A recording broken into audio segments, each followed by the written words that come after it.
Yo. What's good, y'all? What's good, man? What's cracking, man?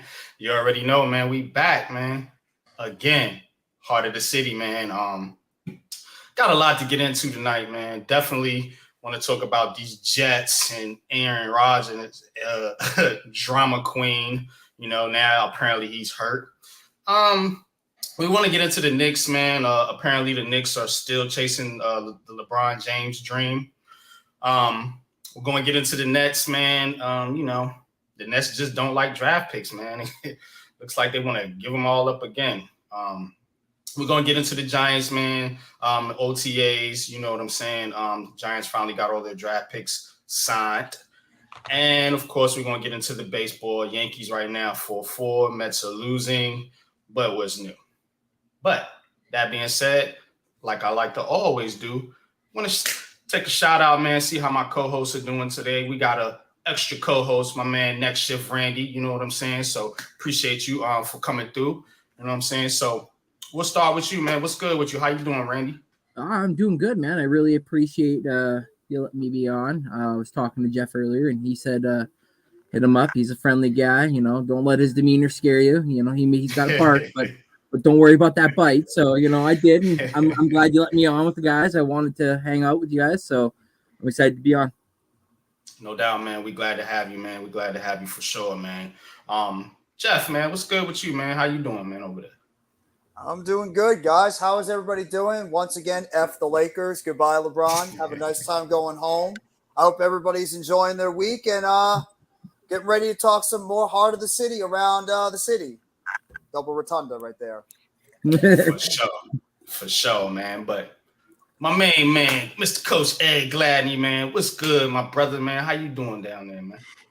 I'm good, man. Hope you and everyone else is doing well. And before I forget, Elvis Presley is alive. Stop it with that.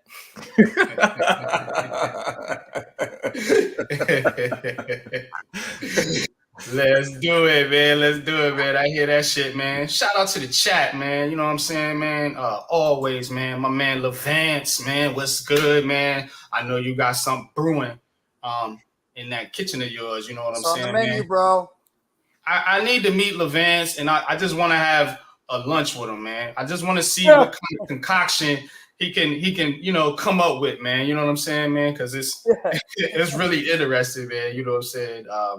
This guy's diet is special, man. No mess, man. What's good with you, man? What's good, no mess? What's good, man? I love that.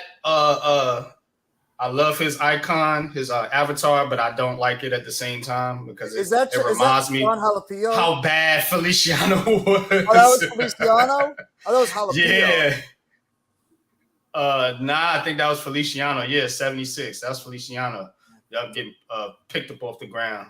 Dumbass used to flex a lot. Jay Lay, what's good, man? Shout out to you, bro. You know what I'm saying? What's good, man? What's cracking, man? You know what I'm saying? Link is always in the Big Blue chat, Jay. You know what I'm saying? The Big Blue crew has an open invitation to Heart of the City. So if you ever want to pop on, feel free, my brother. Or you could just sit back and listen to us ramble. What do you say? He cooking meatloaf. Ooh, nah. Yeah, I like that. Vance, no, that's Mets. Oh, Mets cooking meatloaf. Okay, I can get down with some meatloaf. We had meatloaf. What was it like last week? I think had some meatloaf, man. It was pretty good, man. Just straight up ground beef, or did you mix it up with like a couple of other different meats together? We use bison. Oh, even better. So we use bison meat. Was it like 80-20? Like 80-20 fat compared to all right. Yeah, it's really lean. It don't have it's not a lot of fat in it. It gives it the most flavor. Absolutely. Bacon, sausage, eggs, toast, and home fries, man. I love a breakfast for dinner idea, man. That is so dope, man. We used to do that all the time, man. All the time, man. You know what I'm saying? I posted that after the season. It's going to change for the upcoming season. Yeah, we gotta switch it up, man. You know what I'm saying? We can't be reminded of the disaster that Feliciano was, man. But yeah, it's good for right now, man. I'm gonna give you a pass, man. You know what I'm saying? But yeah, let's switch it up. Man. I'm saying put John Michael Smith there. There you go. That's our idea for you. put Smits on your avatar, man, since he's taking the new reins over from as they like to call him Flex a lot. Yeah. I'll put that big boy over there, number 78, on there too, Mr. Andrew Thomas, the best left tackle in football. There you go. All right, Jay, I see you, man. You know what I'm saying? I know you got them babies to take care of, man. So do your thing, bro. You know what I'm saying? We'll be on here for a while. DC Wise, wifey, what's good, man? Peace, everyone. Peace and love. Peace and love. Peace and love, Nisi. How you doing? Yeah. All right. There you go. Let's get into this, man. Let's get into this. Let's start with the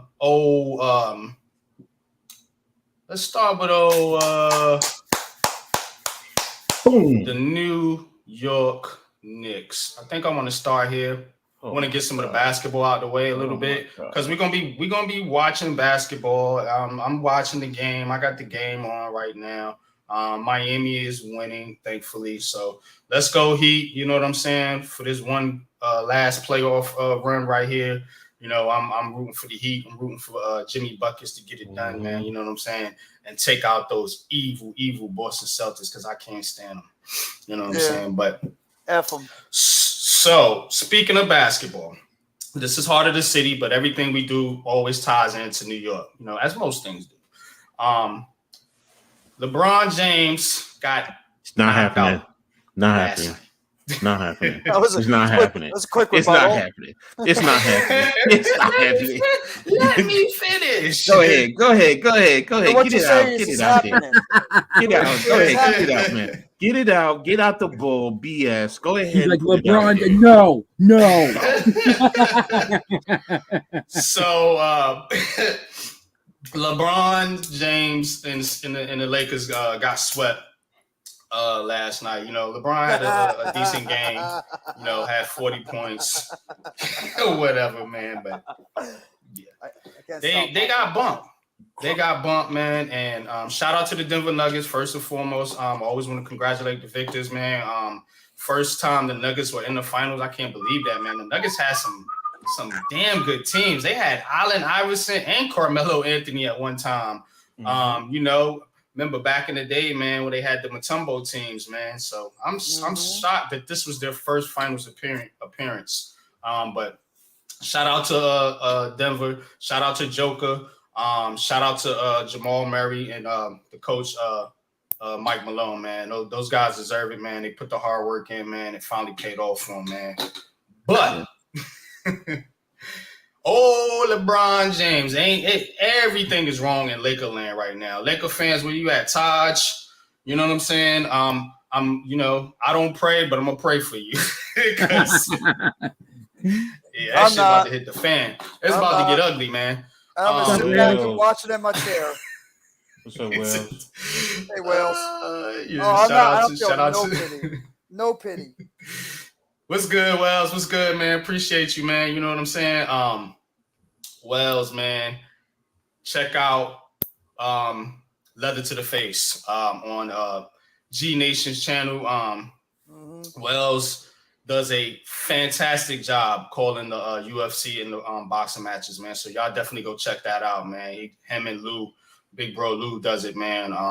So y'all definitely go hit them up, man. Saturday nights, Leather to the Face, man. They call pretty much every fight, you know what I'm saying? So shout out to you, Wells and Lou. Wait, MRG. How can you feel pity for the Lakers fans? How's it that? I said for Taj. Taj is our brother. You know what I'm saying? Taj just saw a championship a couple of years ago. What the hell? What about the other fan bases out there that haven't seen anything for 40 years? You know what? Taj has seen enough winning. He'll be fine. That's true. Alex English, man. Yeah, definitely. Is Alex English their GM or something? What role does Alex English have? What the heck is his name? Randy or Coach? Do you know the name of the GM of the Lakers? No, I think he's talking about the. I think he's talking about the Nuggets. Palenka is the GM of the Lakers. Rob Palenka is the Lakers, but Mets is talking about the Nuggets. He said Alex English. It might Calvin be Alex Booth. Okay. Breezy, what's good, man? we talking basketball, man. So I'll throw the link in the chat, man. That's for Breezy if you want to come through. But let's talk this Laker team real quick, and we're gonna tie it into the New York Knicks and then the also the Nets as well. So the Lakers are looking at a crossroads here. LeBron James is contemplating retirement, which I do not believe he will. But you know, they got to figure out what they want to do with Anthony Davis. He has been a disappointment. And so that sparked the kind of talk now that LeBron could be on the move because he's looking to play with his son Bronny. Now we don't know if Bronny's even going to be any good. You know what I'm saying? He's in USC right now, but they got a pretty good team over there. So he's got some guys, you know, to compete with, man. But that is the idea right now in Lakerland. LeBron wants to play with his son, and that he's basically going to force his way to whatever team drafts Bronny. Now, Mitch, hit the link, man. It's right above you. I see you, man. What's good? He's on your head. Yeah. But he's gonna start talking about James Harden getting offered $200 million. Yes. Oh yeah. I got some for Embiid too, because that team is imploding too. That Sixers team is imploding. Yeah, they're imploding too. $200 million for James Harden. Are we serious, guys? Oh, Alex English. Oh, okay, old Nuggets players. Yeah, definitely. I thought he had a role with the team though. That's what I thought you were saying, but. Alex English was a beast, man. I remember him. Man. I go back, man. I'm old school NBA. Kiki. Don't forget Kiki. Yep. Kiki Vandeweghe, yeah. Mm-hmm. He's a Nets guy too. Yep, sure was. And what's his name too? That always got his teeth knocked all the way out too. Damn, he was the center and he was a coach with them for $200 million, Jeff, for 9 points in a game 7. Yeah, man. Good, go get him, man. Go get him, man. You know what I'm saying? But the Knicks are the favorites to land one LeBron James if he were to force his way on the Lakers. No. Go ahead. Let me let you finish. This is a report by it's heavy.com. Yeah. Alder Alamo. Is the guy's name. So you know, just want to give the source, you know what I'm saying, so people don't think that I'm coming up with this crazy shit. But reports are that LeBron or the Knicks want to pursue LeBron James. Look, man, y'all really gonna do this shit again? Currently, no. Look, that was the second one I saw AD for Julius Randle and Mitchell Robinson. Really? I'm like, are y'all serious with all this clickbait stories that y'all are putting out there? I'm like, really? Seriously? If anything, the Lakers are going to bring those two back. They're going to try for Kyrie, and they're going to try and bring some of the pieces that they had come back, because let's be real, from the way the season started for them to make it to the Final Four, this was an upgrade for them. It makes better sense to bring all of this back as best you can and add, if you can get a Kyrie at an affordable price, to do that. The Knicks, hell no.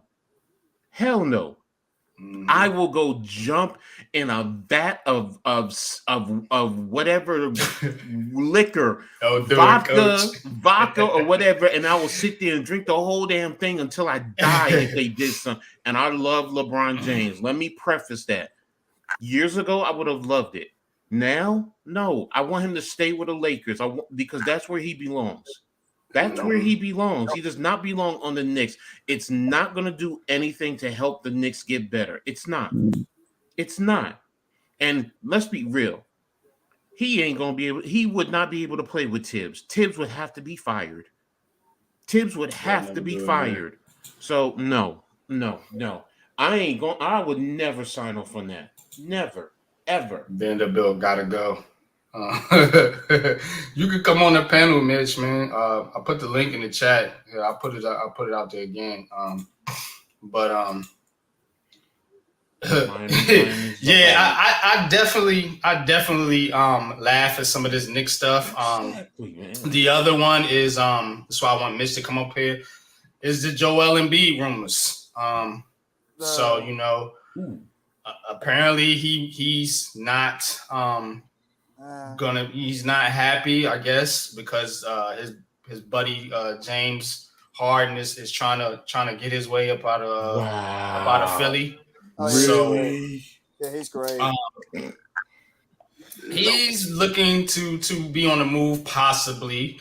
I don't know why the Sixers would trade him, but Mitch Kostas, what's good with you, bro? Appreciate you coming, stopping by the show. Yeah, what's good? Just the time for me, right? Absolutely, man. Good timing.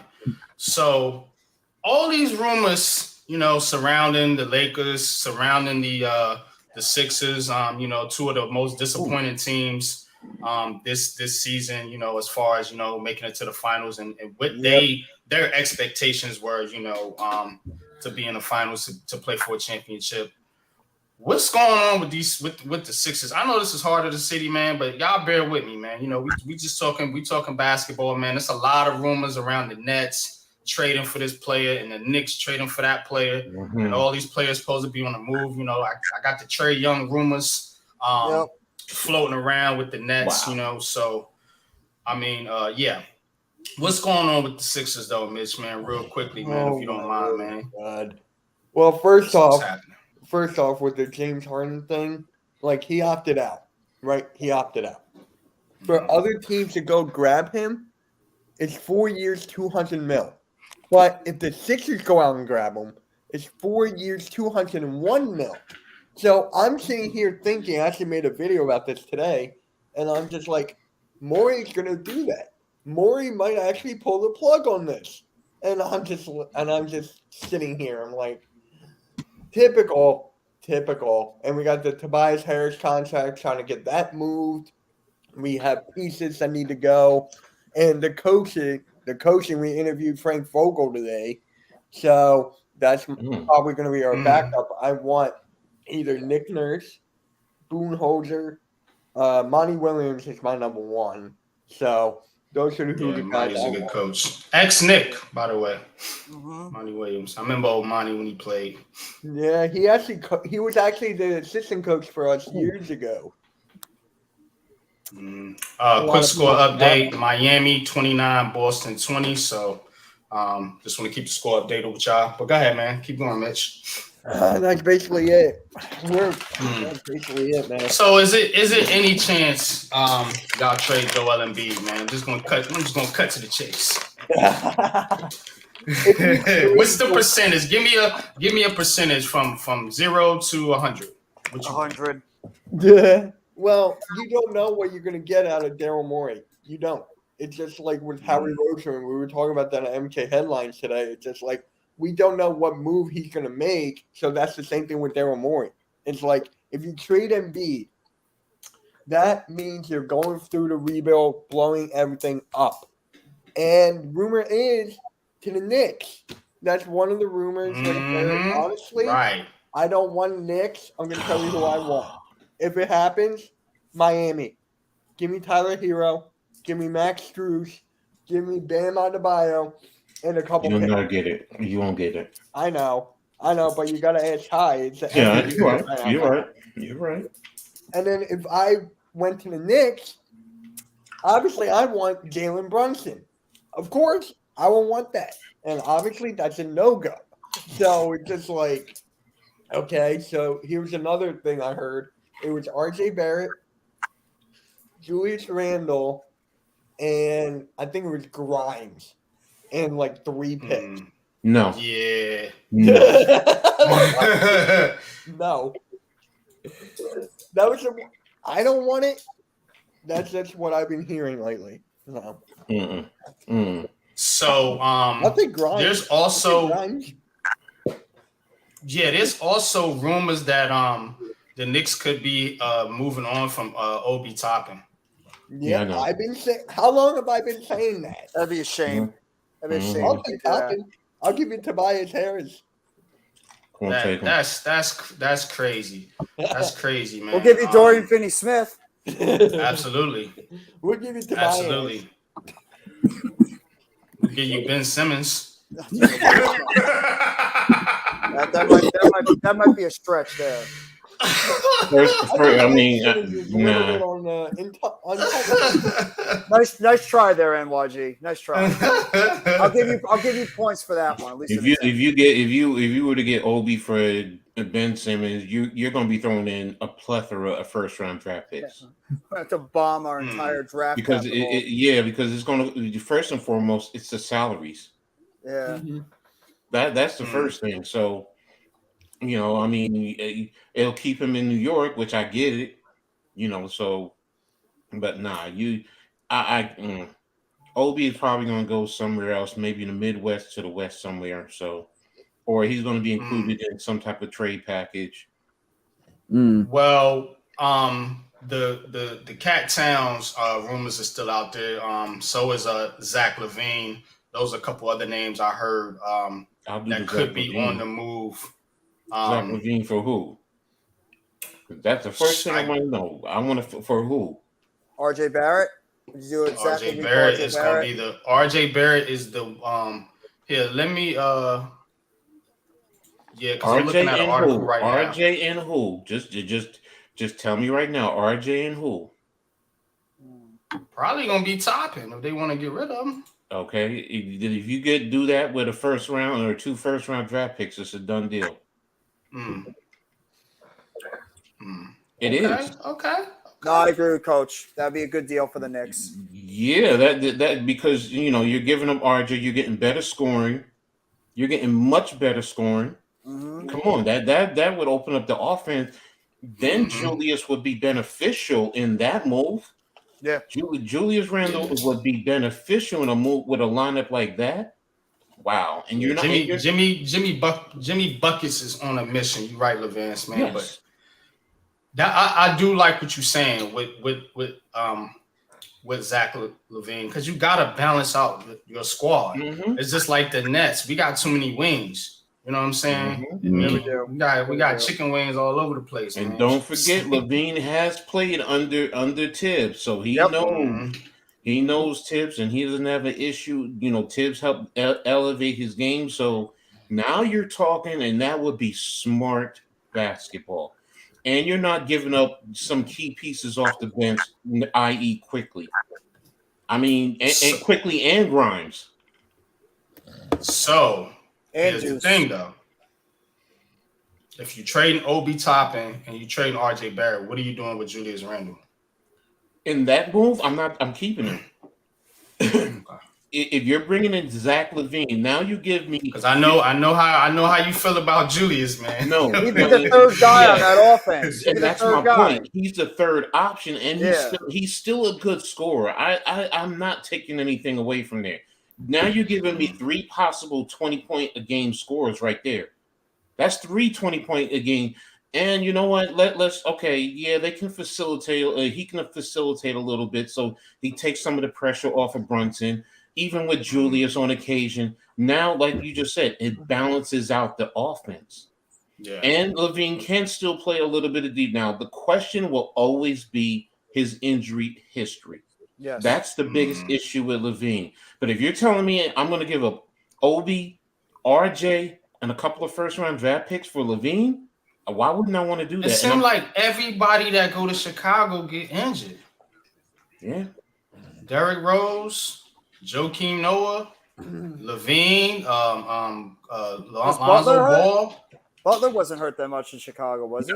No. Nah, Jimmy different, man. You know what I'm saying? But yeah, everybody else went there and LeVance, brother, I love you. I love what you're saying, brother. Jimmy Butler is totally different, but I cannot ever see him leaving Miami now. I can't. And he would not want to come to New York because he loves to get at the New York fans. So now, if you're telling me, bro, I would love to have him. That dude's different, man. Yeah, He's I think somebody said on the stream before. I don't know if it was Leaf or Breezy, but he definitely reminds you of like one of those throwback guards, man. You know what I'm saying? One of those old school guards. You know what I'm saying? He's a good defender. He's excellent in the clutch. You know what I'm saying? Really good shooter. Yeah, you It's know, also he can get to the rim. Yeah, to the rim. But it's also the mindset more than anything. He has that mentality. Absolutely. Most definitely, man. So, but I agree with Coach. Go ahead, Jeffy. I would say I agree with Coach's philosophy on that. I would, if you can get Levine for a Toppin and a RJ Barrett, you make that trade immediately. He slides in. He's a good shooter too. And what's one of the things the Knicks need is more shooting. And Levine can shoot the ball. So you add him as that shooting guard. You got yourself a dynamic scoring backcourt now. Julius Randle could settle in as that third guy. And then it just makes it even easier for guys like Quickly. For Robinson, could be that traditional center now. Don't have to worry about him scoring on offense. You got Deuce McBride. You got obviously Grimes. You got Hartenstein that's going to get another year. So you got a bunch of other players that can settle into their role. And then you have, of course, Zach LaVine that could take over as that consistent second scorer on the team behind Brunson and can light it up for 20-plus points. And like you said, he played underneath Tibbs. So I think that'd be a very good move if the Knicks could pull it off now. Yeah, when he was at Marquette, yeah. Yes. I liked him at Marquette too. The Nets. So as I mentioned in the intro, the Nets don't like draft picks. Now there's strong rumors that they want to move both of their first rounders. They finally got two. And then it's like draft pick. Hell no, get that out of here. Give us some picks. We don't have any until 2029. You got enough picks, man. Let's go. We don't have a first round pick. You robbed us. You robbed us. That's like you robbed somebody and they coming back like, man, what else you you got? Gave us Ben Simmons. You gave us Ben Simmons. It's your fault. Oh, it's your fault. We don't have any first rounders. We're good until 2029. Well, that's what happens when you trade away all your draft capital. Remember the process and all that? Yeah. Trust the process. We did it. The process gets you. At least my coach is gone. Hey, it ain't the coach. It's the goddamn GM that's the problem. This dude doesn't like draft picks. How you a GM and you don't like draft picks? I don't get it. It's owners too. Our owner owns the Devils, Commanders, and the Sixers. Wow. Now, how the Devils get associated with that? How did the Devils get in there? Yeah, and how did the Commanders? Look, man, money talk. Yeah, money talks, man. When you get to that level, money talks. That's the bottom line. So if the man got money, very true. Yeah, Coach. I can't front on that one. Yeah, I can't front on that one, man. But they looking to move these picks, man, and you know, there's names that have been floated out there, man. I know. Trae Young as one of them. Darius Garland. I seen a trade for him, which I don't know why Cleveland give up on him or the Nets would want to do that. To be honest with you, whoa. If I would take Darius Garland on our team any second. That dude's young. What you giving up for him? This trade got us giving up. This is a mock trade right here. Okay. Matter of fact, let me share the screen. Let me show y'all. So y'all don't think I'm shitting y'all. As long as it isn't Claxton or Bridges, it's all good with me. Let me do. Are you open to trade Cam Johnson? He's a restricted free agent. That's what they trade. That's what they talking about too. Hold on. I think this is it right here. Yeah, right here. This is it. Can y'all see the screen? Let me blow it up a little bit. Yep. All right. So, okay, you see it. They want to do a trade, yada, yada, yada. This is the mock trade right here. This is it. Nets receive Darius Garland. Cleveland receives Cam Johnson, Royce O'Neal, 2025 first-round pick, 2027 first-round pick, 2029 first-round pick. You doing that? I had to strongly think about it.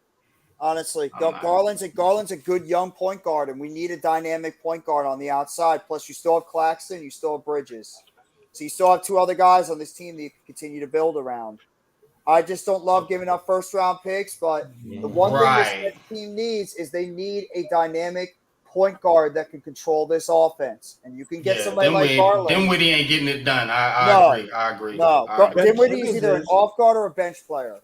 Mm-hmm. Yeah, he need to go to the bench. Darius Garland will be an upgrade over current starting lead guard Spencer Dinwiddie, but this would be a conversation over whether Garland is worth 2 potential starters and 3 first-round picks. That's the thing. That's the thing right there. 2 starters and 3 first-round picks. Garland has been a game changer for the Cavs, but he's not a superstar in the NBA, so it's hard to see him being able to make up for the value Brooklyn would be given to get him to Brooklyn. If Garland could be had for O'Neal and 1 first-rounder, remember the Nets gave the Utah Jazz 1 first-round pick for O'Neal last offseason. That would be a fair deal for both sides. Ultimately, if we're going by what is more likely, Brooklyn is more likely to have more value in keeping 2 starting caliber players and 3 first-round picks than they are to acquire a fringe all-star caliber small league guard. He says no. I agree. But if they was to do this with O'Neal and a first-rounder, hell yeah, in a minute. That'd be stupid if Cleveland did that. So then you're going to have to come somewhere in the middle. I have a question. I have a question about Garland because he's saying he's not an all-star, correct? Mm-hmm. Yeah. That's what didn't they say that about Julius? I mean, didn't they say that about Brunson also before he got to the Knicks? Yeah, good point. I said he was overpaid. I said Brunson was overpaid, and that's my point. Garland, I'm telling you what he did to us in the Knicks. Now, don't get me wrong. There were moments he did disappear, but I think if he played consistently and he had other players around him, he could like Jeff is saying, if you kept Claxton and you have Mikal Bridges. Taj, what's good, man? What's good, man? Hey. Yeah, Lakers, man. I know you hurting, brother. Mm-hmm. You know what I'm saying? I know. Sorry, Taj. I'm here for sorry, you. Not sorry, Taj. But hey, Raphael coming cold. What's up, Rafi? Yeah, hey, how's it going? Unpopular opinion. What's going on, man? But Garland, I'm doing good. Jay, what's good, Jay? What's going on, y'all? Rocking and rolling tonight, man. Heart of the city, man. Y'all hit that like button, man. Let's get it in. If Garland was talking basketball, I don't know nothing about basketball, so I'm gonna be quiet until the Giants are brought up. We're gonna get to the Giants in a minute.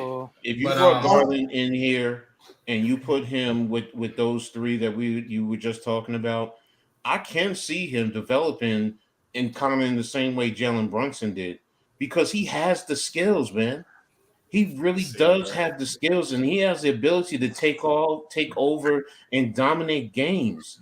It's just that, last year I think also with him and Mitchell are trying to figure things out.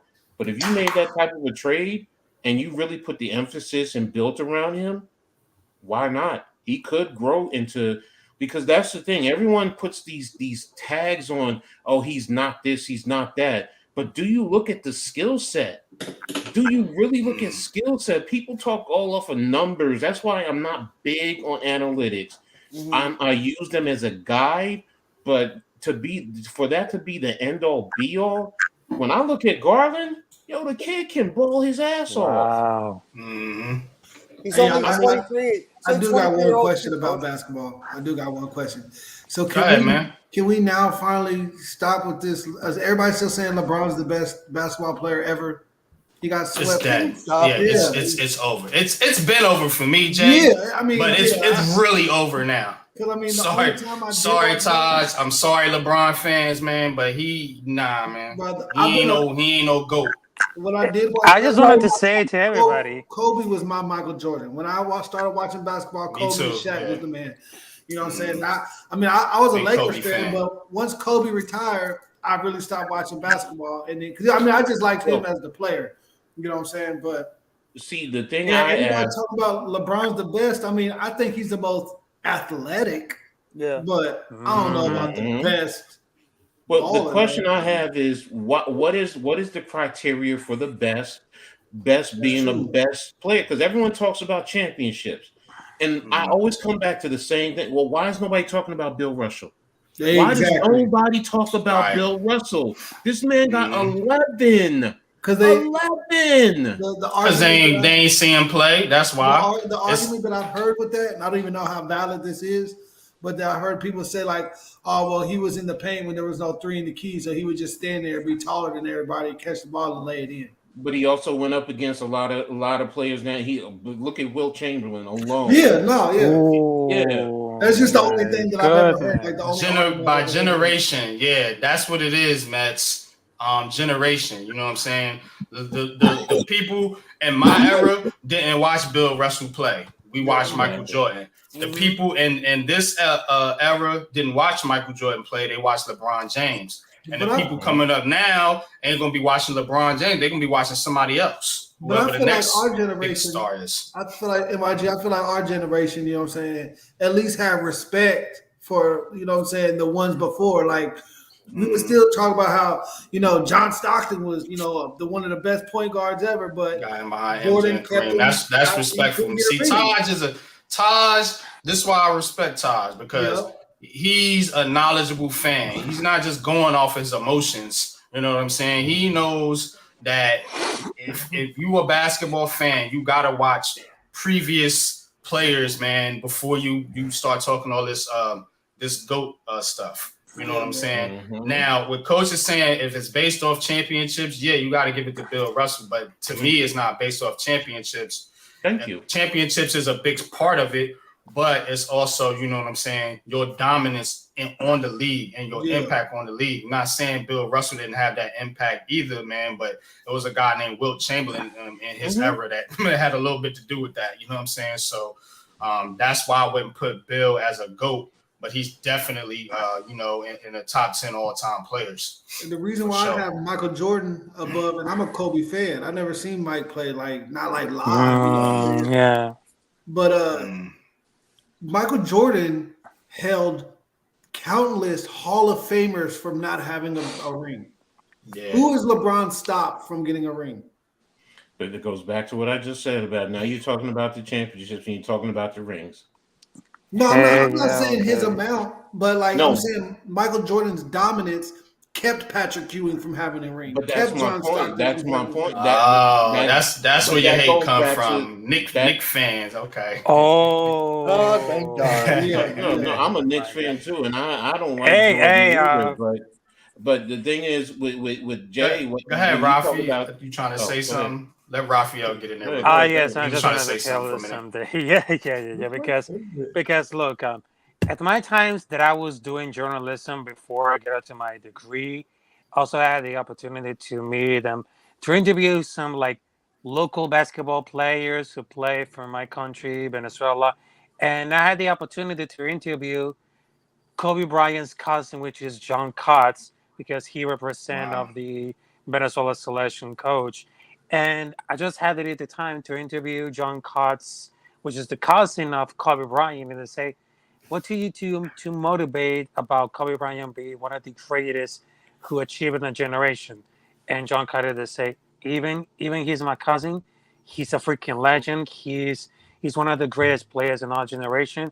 Because look, I grew up watching basketball not only in my country, Venezuela, because they had the opportunity to cover some games, and I was doing play-by-plays on the radio.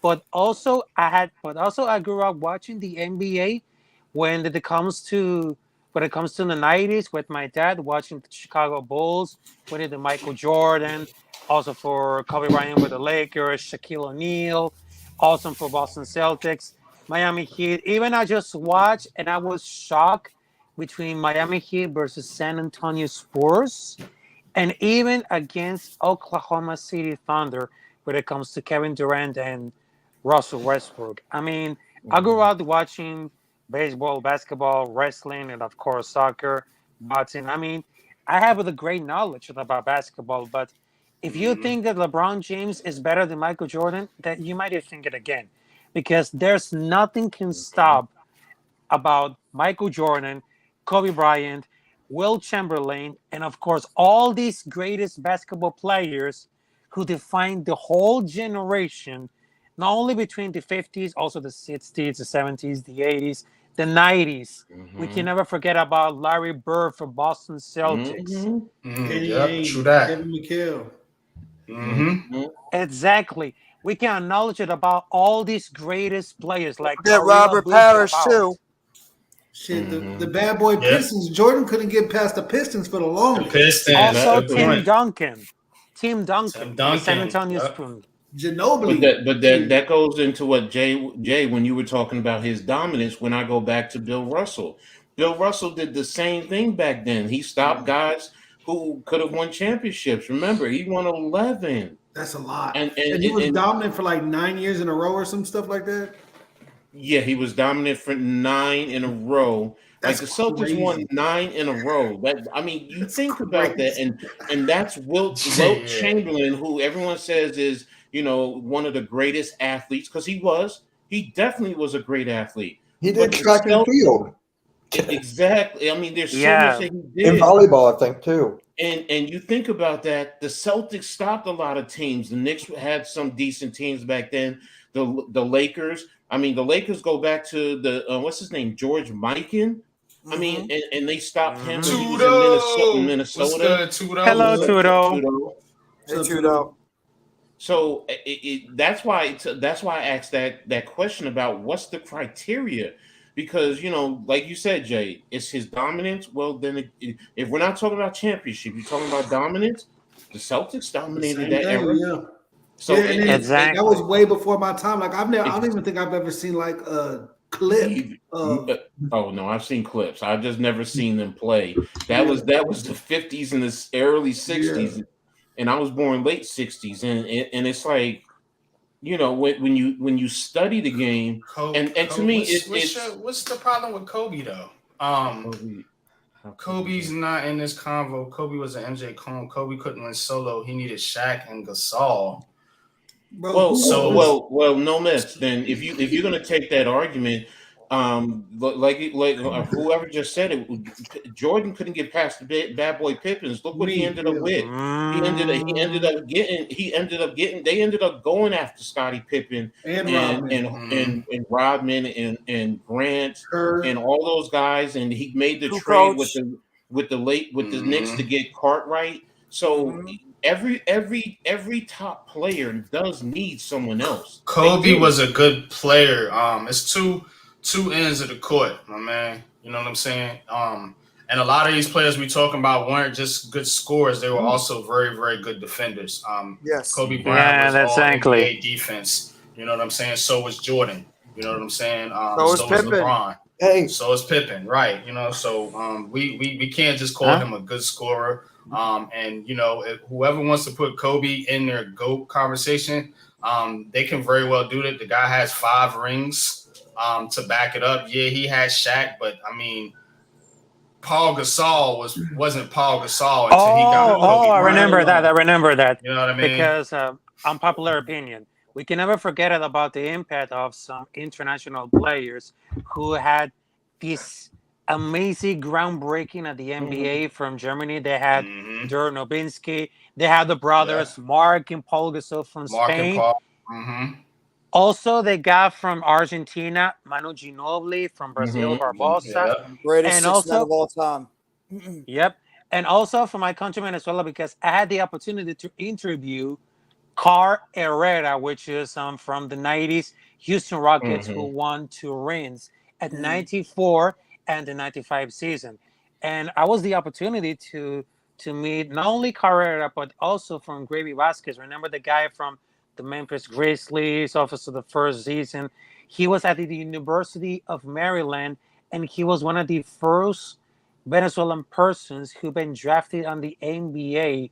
Started from the bottom, from the University of Maryland, to go out there with the Memphis Grizzlies, and of course with the New Orleans, before they got to change for the Charlotte Hornets.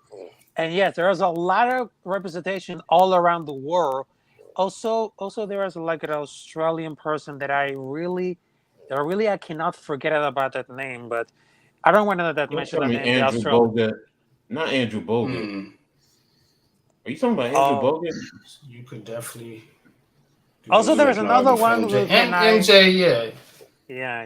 MJ, I could see. You know what I'm saying?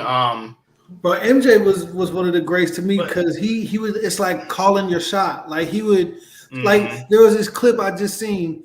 Is he was having a bad game. He was like 4 for 20 from the field or something, and then somebody on the bench was like having a rough day, huh, MJ? And this dude scored like 40 points in the fourth quarter and won the game, and then looked at him and said, "Shut up, bitch." That's crazy. Oh my god! He like made up scenarios in his head that never happened. Like, yeah, they think I'm weak. They said that I wasn't good today or something like that, and then go out and drop 60 in the playoffs. Like that to me is also the mindset. Yeah, and that's the thing. The Kobe has the mindset. Yeah, you want to argue. Everyone's going to argue about who they feel is the greatest. Okay, I get you. No matter you don't feel that he should be in the conversation, and that's fair. I respect his opinion. I respect it, but I don't agree with it to be in the conversation. That's the thing. I'm just saying to be in the because, and if we look at all this, like a lot of times, everyone talks about the greatest, and they're talking about guards or forwards. What about the centers? The game has changed. Yes, it has changed. But back then, it was all about the centers. It was always about the centers. So the center was I grew up in the era of the centers. Michael Jordan changed the era of the centers. Exactly. Michael Jordan was what changed. Before Michael Jordan, centers was dominating. You had Kareem. You had Will. You had Bill Russell. Even your boy back Bill in the day. He played for the Blazers. Bill Walton, Willis Reed. Yeah, you know Mutombo, you had Mourning, you had Ewing, you had all these guys. Yeah, in the 90s, Mutombo. Like I said, Mike in back in the day. You had what's his name who played for the Bucks in the 60s and the 70s. Moses Malone. Moses Malone. Yeah. So I mean, that's my point. When you talk about the greatest, like everyone talks about the guards and the forwards now, but what about the centers? I mean, it's not their fault that now you can't bring the ball up, and that's the thing. That's why I asked, what's the criteria? Realistically, there can be no criteria because the positions are different, the eras are different, a lot of the opponents are different. So if you want to just go by the era, okay, I'm cool, but you're still going to have those crossover. Oscar Robertson, thank you, Levance. I mean, Oscar Robertson before Westbrook, he was having triple doubles every game. He was triple doubles. But he was also the Michael Jordan. He was a combination of the two. Yeah, he was. So because he played that tough defense on you, and he guarded them all. So that's why to me it's like when you sit here and you start saying, who's the greatest? I get it, but and you pick your favorite. Who do you think is your favorite, the greatest of all time? You rock with that, and that's good. So for me, I could sit here and make an argument for Magic Johnson. Y'all were gonna kill me. Oh, he didn't score, whatever. But he came to the game 6'9". You can make an argument for LeBron James. You can make an argument for Magic Johnson, in my opinion. But Magic was big for his size, playing like a point guard. Bro, you didn't see that. So he beat my Sixers as he was a center. Exactly, and he could play all those positions. So it was. One more thing, Coach. He not only beat Larry Bird and the Celtics, he also beat AIDS. Go ahead. Right, and that's the thing. That kind of ties into what I'm saying is, look, a lot of these guys didn't even have the longevity that LeBron James. Remember, Jordan retired twice. You know, Magic had his thing with the whole HIV or whatever. So. Like these guys didn't even really play as long as LeBron James played. LeBron James came in the NBA at what, 18? He came out of high school. That's right. Yep. So I mean, that also has to contribute. You know what I'm saying? To this GOAT conversation. We got we had our goats, our stars, or whatever that didn't even play as long as a guy like LeBron James did. You know what I'm saying? Longevity, man. You know, really that's kudos to LeBron too, man, for being able to play along. But we playing in a different era in the NBA. Come on now, you can barely touch these cats, man. That's the thing too. It's mostly when you have that discussion. When you have that discussion about like who's the greatest of all time, a lot of it has to come down to era. You know, if you're a certain person that grew up in that certain era, you're going to say that person is the greatest because that's the person that you pretty much saw while you were growing up. You know, kids of the 90s, they're going to say Jordan, you know, Duncan, Robinson, Olajuwon, you know, those players. If you're in the 80s, you're going to say like, you know, Bird or Magic or, you know, those types of players. Obviously, Kareem. Or it really depended on era. But if you study the game of basketball, like, you know, you just get you got to pay attention to more than just what you see out of like the numbers and stuff. And like you said, too, it's also Jeff. the fact that the game has changed a hell of a lot compared to where it was before now, too, where you had traditional centers back in the day where they were just going to be down there, low post guys, going to be dominating in the middle of the floor. Whereas now you have guys that are playing more stretch 4 and stretch 5 that are ball handling up and down the court. So it's a much different, you know, concept and much different basketball than it was before. Well, you got centers like AD that get sneezed on and hurts his ankle. Right. That's the major difference between the big men to me now. The big men when I was a kid were like scary. Like, you know what I'm saying? You didn't want to come down there because they're going to hurt you. Even if they don't care if they foul out. They made a rule for Michael Jordan, a self-implemented rule for the Michael Jordan rule.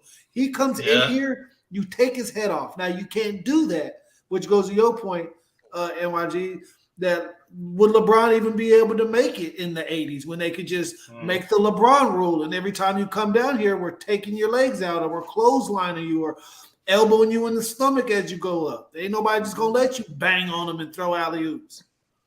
Right. LeBron James would have been playing against guys like Charles Oakley, Charles Barkley, Anthony Mason, Dennis Rodman, the Davis brothers. You know, I'm just talking about the power forwards, Jeffy. Like, you know, Larry Johnson, Tim Duncan. Yeah. You know what I mean? Garnett, you know. Dirk. Garnett, I think he was an actual schizophrenic. I think Kevin Garnett was an actual schizophrenic. He used to talk to himself underneath the basketball hoop and argue and then go out and kill. What happened to Coach? Where did Coach go? He'll be back. We got multiple guys up in there talking. Oh my God! I always wonder why the Pistons picked Darko Milicic. Shout out to Melo too, man. Melo officially retired. Oh, Carmelo! Beautiful touch he had on that video. I got to give him credit. That was a really, really nice job by Carmelo Anthony on that retirement video. I like the fact he's passing it down to his son now too. So got to give a shout out. Beautiful job by Carmelo Anthony on that retirement. Hell of a career too. Hell of a career. Absolutely, man. And Jeff, I gotta tell you something. Because I know that I understand about the basketball because during my career, because that was in 2014, I was one of the only persons who stay up late night to see all these basketball players at practice court. That I understand that about the movements, and of course, I was just like a species of coach, like a staff, because I just wanted to see like the brand new talent, the brand new generation from basketball, and I just saw like youngsters from 60s, 18, like because they need something to build that about the generation.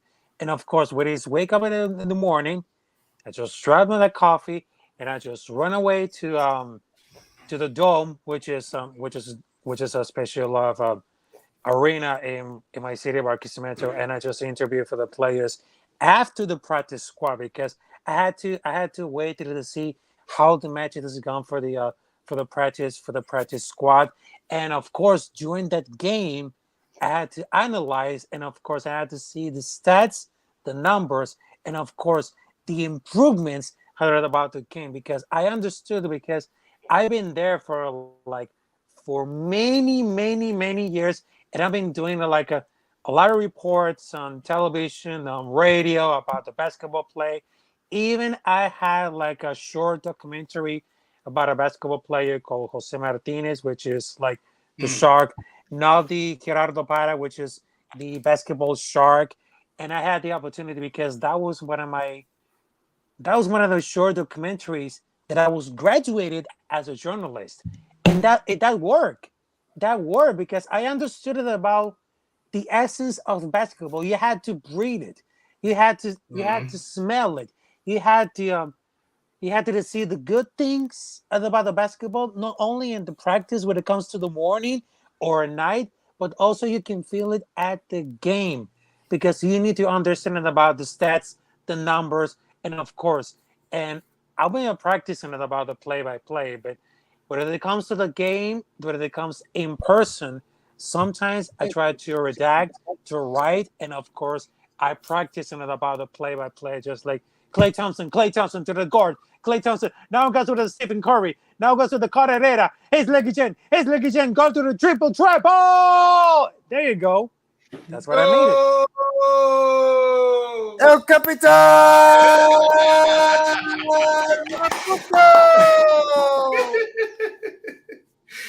Good shit, Rocky. That's why that I feel it. Not only I just love baseball, wrestling, and of course the soccer, but I live for the basketball because I know that I understand.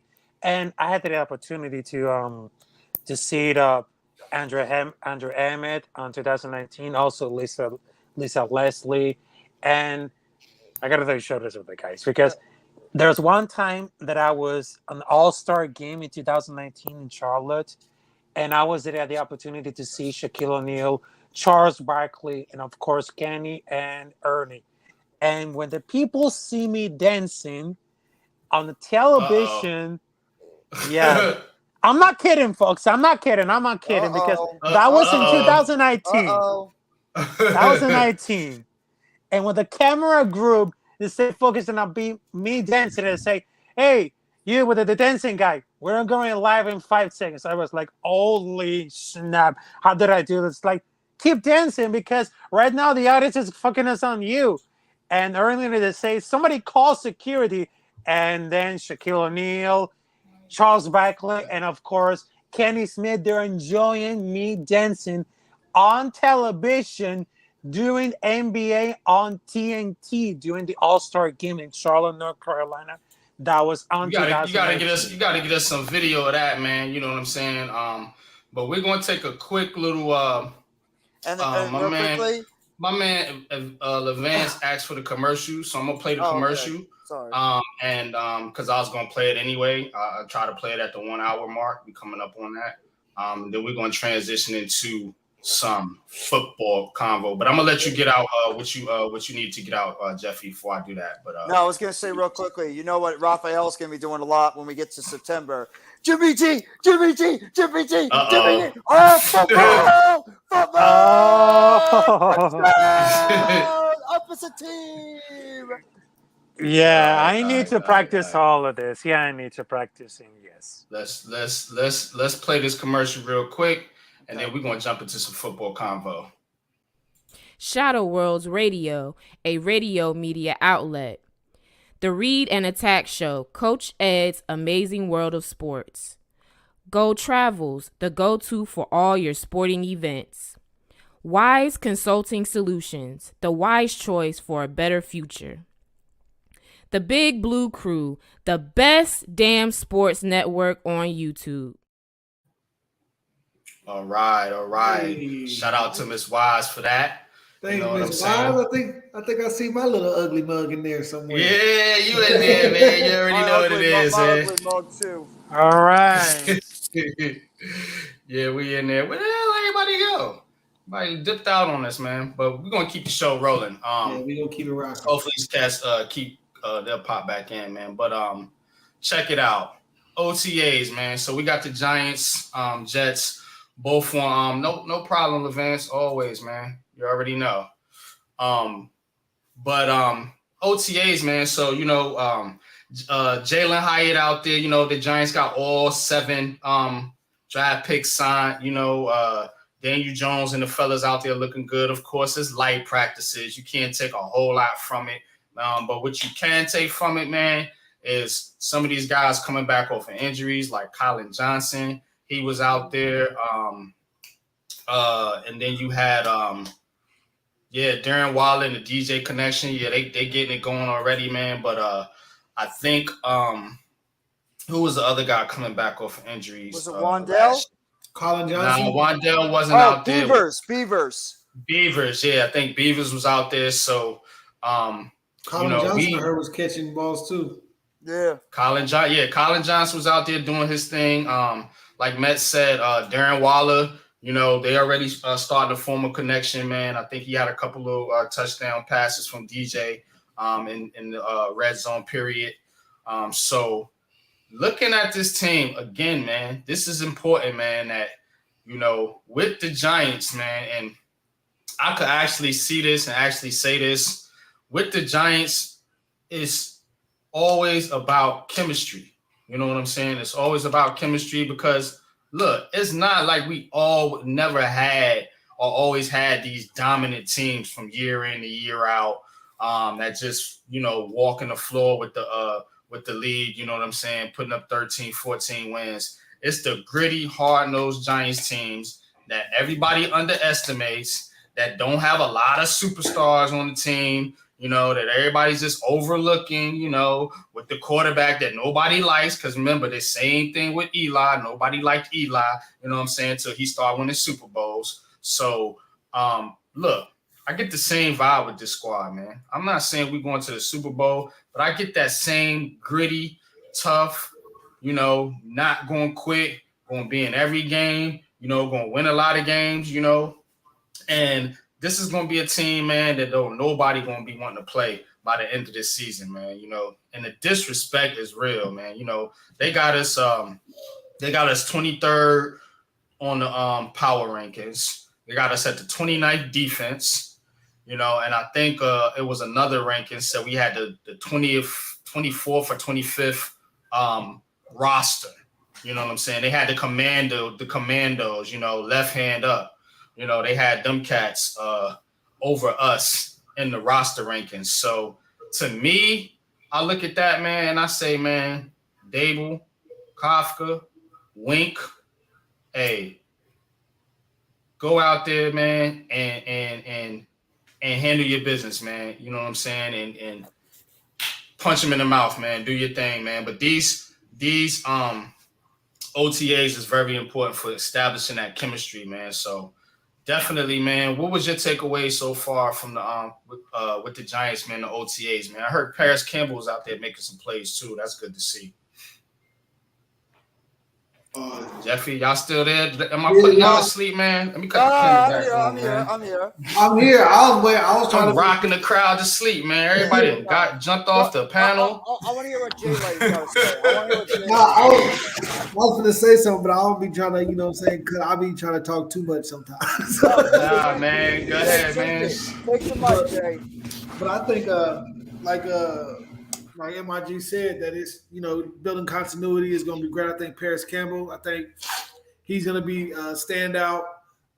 We got Waller. Like you said, the disrespect is real, and I think these coaches are taking it personally, quietly, but personally. All these coaches are winners.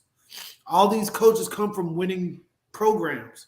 So all this stuff that everybody been saying, and they're gonna say that, we don't pay attention to the outside. They hear it, they know, and they're about to come out and they're about to prove a lot of people wrong, man. They setting, just with the offense alone, they're setting it up so beautifully to where they're going to be able to run pretty much anything. You could have Waller put his hand in the dirt, you could have him in the slot, you could have him on the outside, and wherever you have him, you're going to have 2 to 3 to 4 another receiver running around out there around him that are all, sub 4.4 receivers that you're going to have to pay attention to. All the crossing routes, slants, the drags, and then you got Barkley when he comes back out of the backfield.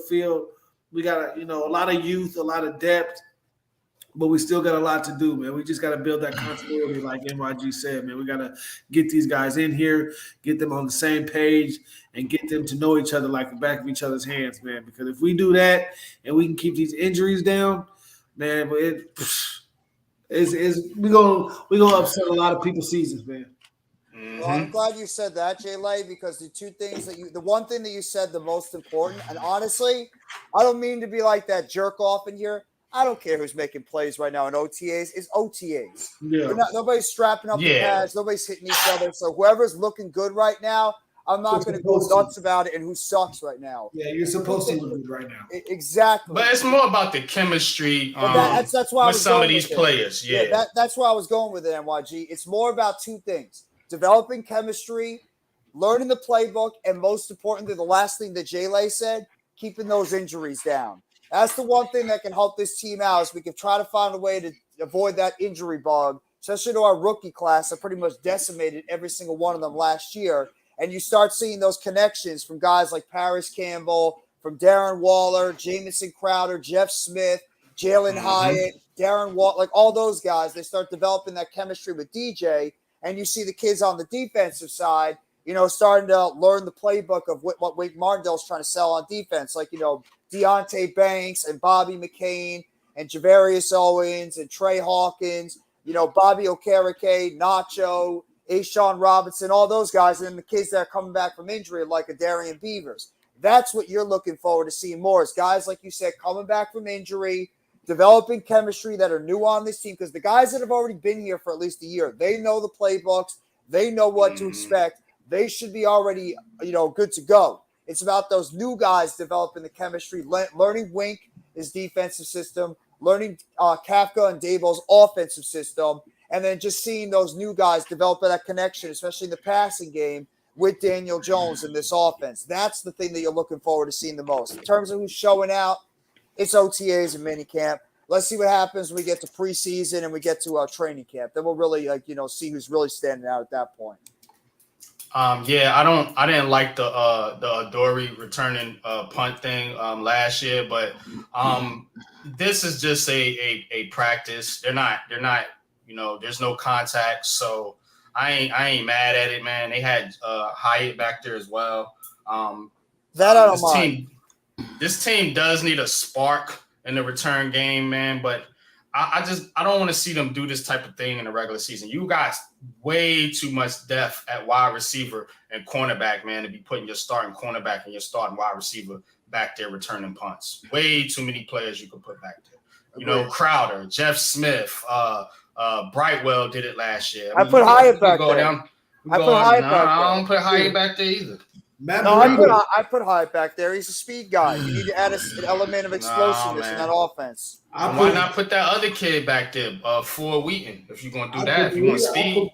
I put Burrito back there. Shit. Burrito could take it. I wouldn't mind Burrito back there either. Yeah, anybody, man. But this is your third round pick, man. Why? Invested in. Why? Why what? Why wouldn't you put Adoree back there if he's the best? Explain to me. Who's to say he is the best? If I didn't say he was, I said if. The key word is if.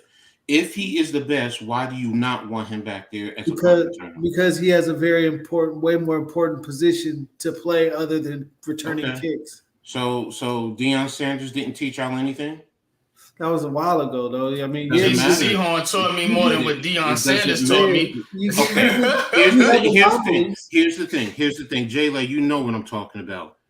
If you play scared because of injuries, then you don't need to be out there. That's true. Period. If you're coaching scared because of injuries, then you don't need to be coaching. I'm putting my best playmaker back there because it's going to help the team, period. He can get hurt covering a receiver. He can get hurt coming and making a tackle on a running back. The injuries happen. People go crazy over this, and it's like, what? But it always happens to the Giants. It does not. We hear it because we're Giants fans. I guarantee you go across the league, it happens across the league more than you realize. Yeah. What other team is putting their starting coach? You know what? I actually agree with Coach. We can't play scared. If Adoree's I'm not saying throw him out there. If Hyatt's the best one, Put exactly. him out there. If Hyatt, We can't. No, He's what are you got a saying, point. Jay? What are you saying, No, Jay? you don't want to play scared, but you also want to play smart, though. I'm not If saying you have that. the depth, if you have the depth to have somebody else that's as adequate as he is doing that, and then you don't have somebody that's as adequate at the quarterback position, which is this is a passing league. We need cornerbacks. You know how many kick returns do you need? And if he gets hurt at the corner, you know what I'm saying? Is that easier to replace than if your fourth string or fifth string guy gets hurt returning a punt? I get what y'all was saying. It's a more natural position for him too. You're going to run into somebody every single time you return a kick. They're chasing after you to hit you. With corner, you could bat the ball away. It could not go to your side. It could, it solve a whole bunch of different things. With kick I can also instruct him to take fair catches too. I get what y'all was saying. That's true. I get it. And I just don't agree with it because everyone blows it up and makes it more than what it really is. Yeah. Odori got hurt. You know what? Y'all didn't want him back there, okay, but coach felt like he was the best opportunity to put him back there. Yeah. Go with it. Because if somebody else, what happens if it was somebody else who got hurt? Or they fumbled because they didn't have good as hands as Odori or something. Exactly. So Richie James was the original guy, but he couldn't handle the ball. I agree with Mets though. That's true. What have you seen out of Adoree Jackson to make to where he's even the best option? He was. Didn't play back there long enough. Didn't he do it? Didn't he play it over at Tennessee? Yeah. And he was there at USC too. At USC, he did. Yeah, I remember that. So I mean, to say has he winning? Has he done it? He has done it. And I know he's done it, but I'm saying, is he the best option? Well, I'll say this about people worried about Jalen Hyatt. Is anybody expecting Jalen Hyatt to be a big contributing factor in the beginning of the season at wide receiver? No, I'm not. I don't think he is. No, I think he's going to be the fourth or fifth guy at best. And that's why if you want to get him a more chance to play, put him back there as a returner, utilize his speed, and get yourself in better field position. And then you work his way up in terms of becoming more of a receiver because Paris Campbell is going to probably play a lot. Isaiah Hodges is probably going to play a lot. Slayton's going to play a lot. Whatever happens with Robinson and Shepard, if they're there, they'll play. I don't think Hyatt's going to have a major role in terms of the wide receiver position. Get his speed out there and put him out there as a guy that can be a returner because he did it at Tennessee. Why not take advantage of that skill set? And like Jay, you were saying, you keep that cornerback position a little bit more full. We don't have to worry about Adoree if you're afraid if we have adequate cornerbacks that can play to the level, even maybe a little bit less than Adoree, I'm cool with it. You know what I'm saying? But if we have nobody, if we have me as the number 3 quarterback, that's not gonna, you know what I'm saying? But but coach, you are right. You can't play scared. And the best people will play. And for what we didn't have nobody last year, obviously. Mm-hmm. These coaches are with them, practicing and in meetings with them every day. So they know what they're doing. They haven't led us astray yet. But like you said, injuries happen. We can't blame that because Dayball put him in at kick return. That's why he got injured. No, he got injured because he's playing football. He's good. It happens. Well said. Absolutely. I see what y'all saying, but I don't want him at kick return though. I'm not doing it. You could preach that football tough guy shit, man, all you want to, man. The Giants, this is the Giants. We always get fucked on shit like this. Like all the NYG, time. We can't keep every fucking time. We called it. We fucking called it. We said we didn't want Odoree back there because he was gone. And sure enough. Y'all called it. I didn't care about it. I knew he was going to get hurt. Why did you know? That means you're thinking negatively. Because this is what happens when you're desperate and you're putting your starters. That's what we are. We were desperate because Richie James couldn't hold on to the football. That's why they did it. It's not desperation. That was, you know what? That was the head coach and the special team coach making a decision. Then why didn't they do it no more then? Because he was hurt. Well, he came back. But you also have Richie James who rewrited himself, and he was back there too. Yeah. But that's the point in that in the series. Richie James was having a bad game. It's just like if a receiver or a DB is having a bad game, and the coach makes a change and pulls him and puts somebody else back out there, and then he comes back later on. And he got hold up, coach. Dory got hurt the next game. Punt returning. It was like I think it was like at the beginning of the game. I can't remember the game. Wasn't it Detroit? Detroit line game. It was in Detroit, right? Detroit. He was right. that was the following game. So I mean, look, I get it. Why did he put him back there? Because he put him back there because of Richie James. That's my point. Yeah. But so now that we have people, yes, exactly. Now that we have people. Now that we have that, now I don't think that he's going to be back there this year. No. Shit, he's out there now. But, so I guess they entertaining it. No, that's NYG. That's the point. You still have to put him back there to get some continuity because God forbid it gets there. If you just throw him back out there because he hasn't practiced it at all, that's worse. At least he's preparing for it. I'm not sitting here saying put him out there day one. I do not misconstrue what I'm saying. No. What I'm saying is I don't have a problem with him putting it back there, fielding punts in OTAs. Because he knows what he's doing. OTAs. I'm cool with it. I'm cool with it. OTAs. But if it got to the game, not in the regular season. If it got to a point that he was the only viable option, I'm sorry. That's what I said. If we're desperate, yes, you know what I'm saying. I don't see us being in that position this season. No, a lot of people will have to be injured for a door to be. But see, what I'm getting at is everyone is blowing it up. Why is he back there right now? What? Yeah, right now. We're not blowing it out of proportion around. Not right now. I'm saying in the game. Yeah. There are people right now going crazy over this now, and that's my point. Bad. And that's why I'm like, yo, chill, relax, let it play its course, see what happens. It might be guys see him back there and other guys say, oh, well, it's competition. Let me step my game up because the door is back there. He could do it. So that's my whole point. It's like people are going crazy over this. And I'm like, are y'all serious? If he ends up being the best one, okay, great. Do I think he's going out there? No. I agree, To whatchamacallit's question, Spider Lockhart was a safety. He was an all-pro safety with the Giants back in the 60s. All I'll say is, when it comes to this, I don't care what. Bookends, what's good? Bookends, appreciate you coming through, brother. I'll say this. I trust this coaching staff and this front office so much. I don't care who they put back there. If they trust that person, that they are the best player to get the job done. I don't care who it is. I care who they put back there. I don't. I don't want to see Dory Jackson back there.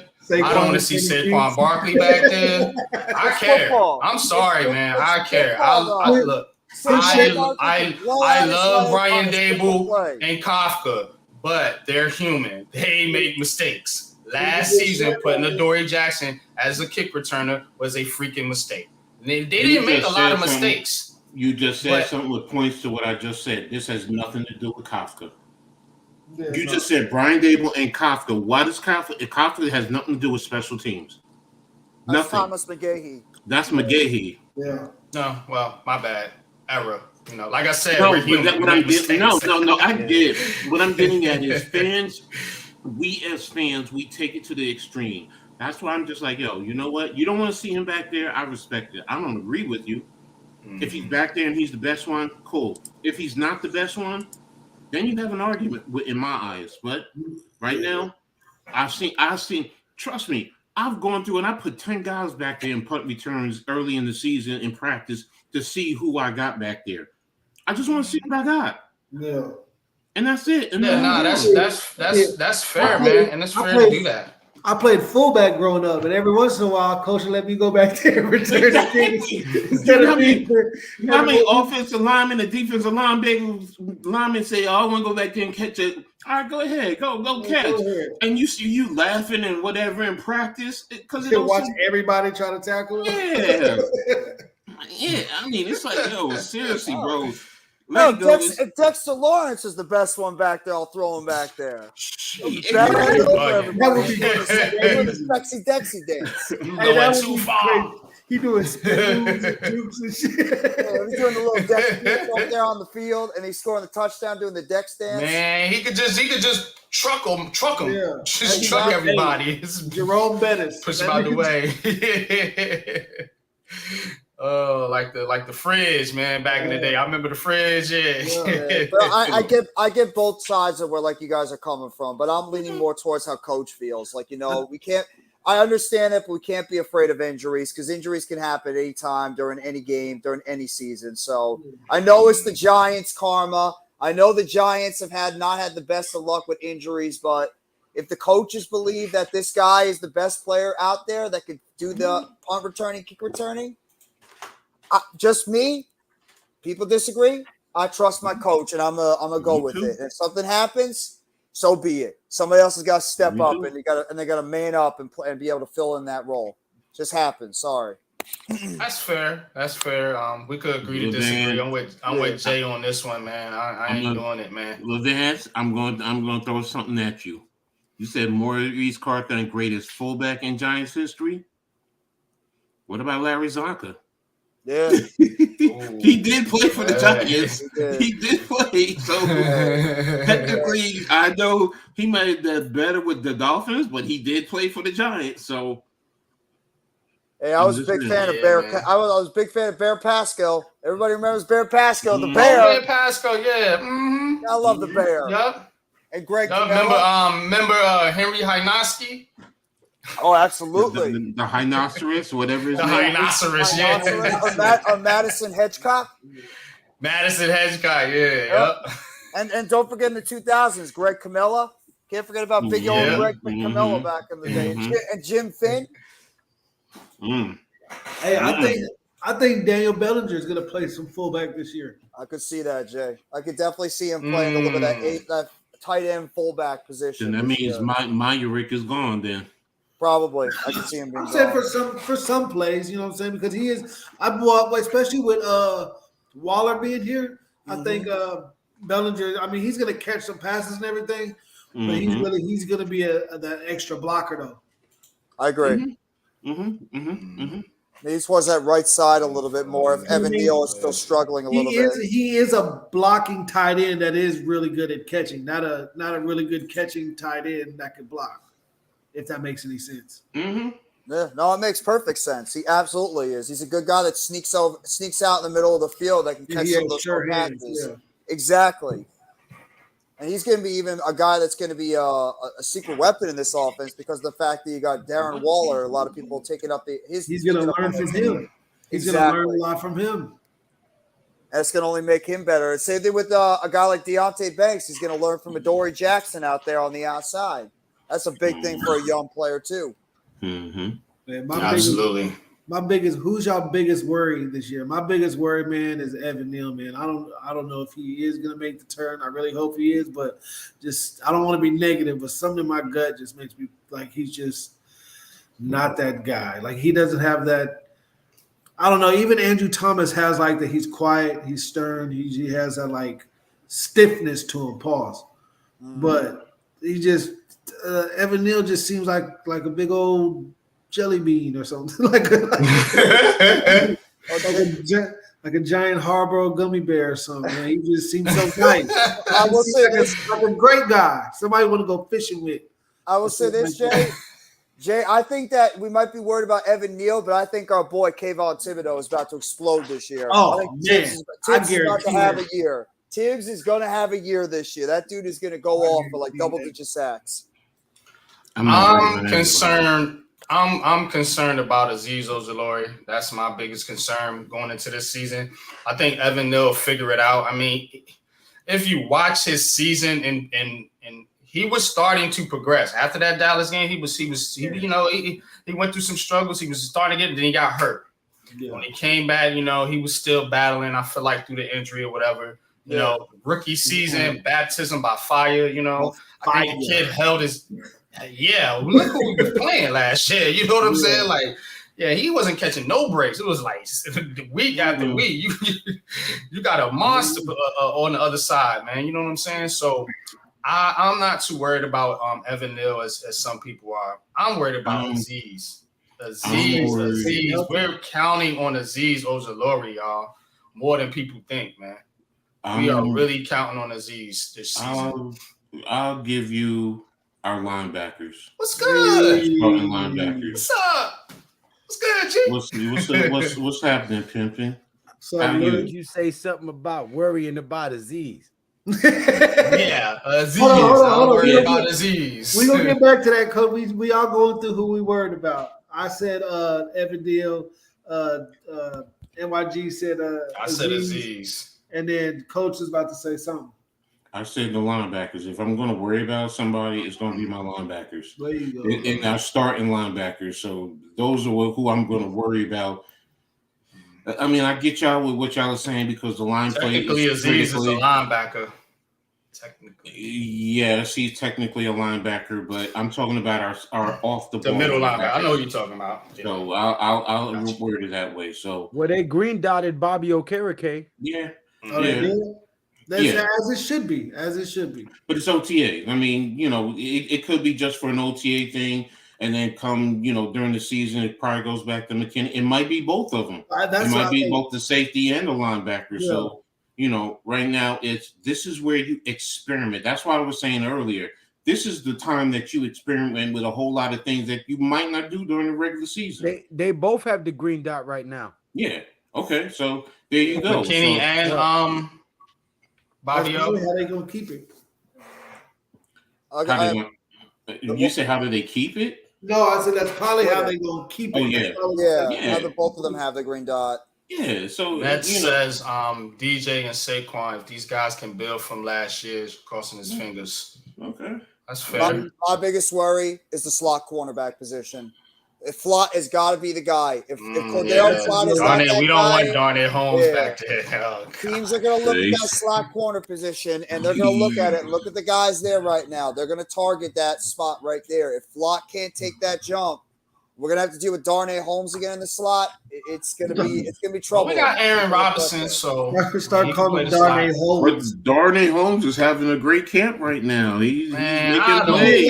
What the hell? He always has a great camp. He always has a great camp. Please, I'm being facetious. I don't want him here. I don't want him here. We're gonna change his name. His roster, is it June 1st yet? Because I think they say get a savings at June 1st is when you want to see some moves. We're gonna change Darnay Holmes to Darnay Holds. Darnot. That's what he should. That's what he does. He holds. Well, it's handsy. That boy That's how he defends receivers. But he's a small. They don't know. I'll be trying to plug on the jersey too. Shit, I'm trying to keep this money coming in. Right. You know you can't hang with them dudes, man. So you just doing whatever you can. You know what I'm saying? And he's in Darnay Holmes like 5'9" or something like that. 5'9", 5'10". Yeah, man. That's not gonna cut it in this NFL today, man. Speaking of holds, man, I hope Kayvon Thibodeau could he needs to start selling. I don't want to even say selling because I don't want to bring flopping to the fucking NFL. McLeod, yeah, he played decent. He played decent. He needs to show these guys holding, man. He needs to show that they're holding them. He has to run through them and use his speed to where they have to extend and lunge so they can see that he's holding them, man. Because he was getting hold every play, but he runs into them and he doesn't get the separation away from them. And so they can't, when you're up close on him, you can't really tell that he's holding them. You know what I'm saying? You need to do something, bro. You need to. I don't want to say it, but you need to do. Get your acting skills up, man. Go talk to Brownie AD or something, man. What's good, Sheldon, man? What's good, man? Appreciate you coming through, brother.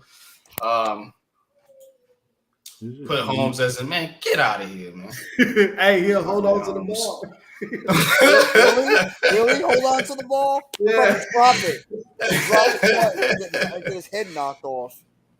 Man, Flott has got to be that dude. Flott has got to win that spot in the slot, or I I don't know if I trust Robinson to stay healthy. Is the dude even going to start the season, or is he going to be on PUP 2 because of that ACL? He could be on PUP. I really don't know. I haven't gotten any update on Aaron Robinson. He's kind of like the forgotten man in this DB room right now. You got the glitches. Tonight. I got my herbal remedies. That's what I got. Well, I've been drinking Douce to kind of Douce is a delicious cognac. Trying to heal my brain after that bullshit robbery that they gave Haney over. Oh my God! Can we talk? I know we. And just a week prior to that, they robbed Barroso and gave Rolly Romero a win. So it's 2 weeks in a row of fuckery that I'm trying to cure with some Douce. So sorry. Yeah, I didn't watch the Romero fight, but that Haney fight, I seen what Haney was doing, man. It was like Lomachenko would have like these big bursts, and then Haney would counter and tat him up, and then big burst, and then tat him up. He won with points, I guess, but I think Lomachenko controlled, and at the very least, Loma won that fight. Loma won that fight. Yeah, I believe so too. But when it came, sorry, I had to bring the boxing to Heart of the City because y'all don't talk boxing. This is the last thing. This is the last thing. You playing yourself, man. Because I shouted you and Wells out early on the stream, yo. You playing yourself, son. Word up. I said, yo, go check them out. Go check them out. Yeah, that's why I'm pointing them to the plug. You know what I'm saying? But yeah, man, I think when it's close like that and you have a champion, they're gonna give it to the champion. You gotta beat him. Yeah. He had to have knocked him out because Haney was countering too much. He was getting out the way and then piecing him. He was getting tagged. Well, here's the thing. Because Haney said "what's up" like 60 times that whole fight. His head was popping back like he was saying "what's up" to the whole crowd every time. But after the fight, he said he wanted to fight Gervonta Davis. Tank is gonna beat this, bro. Tank is gonna demolish. I know who Tank Davis is. Yeah. If he couldn't avoid Lomachenko's lefts, Tank putting him out in 5. Tank's left is gonna put him to sleep. Do this for me, Lou. Why I got you here, man? Shout out to Lou G Nation, man. Go check out for sure, man.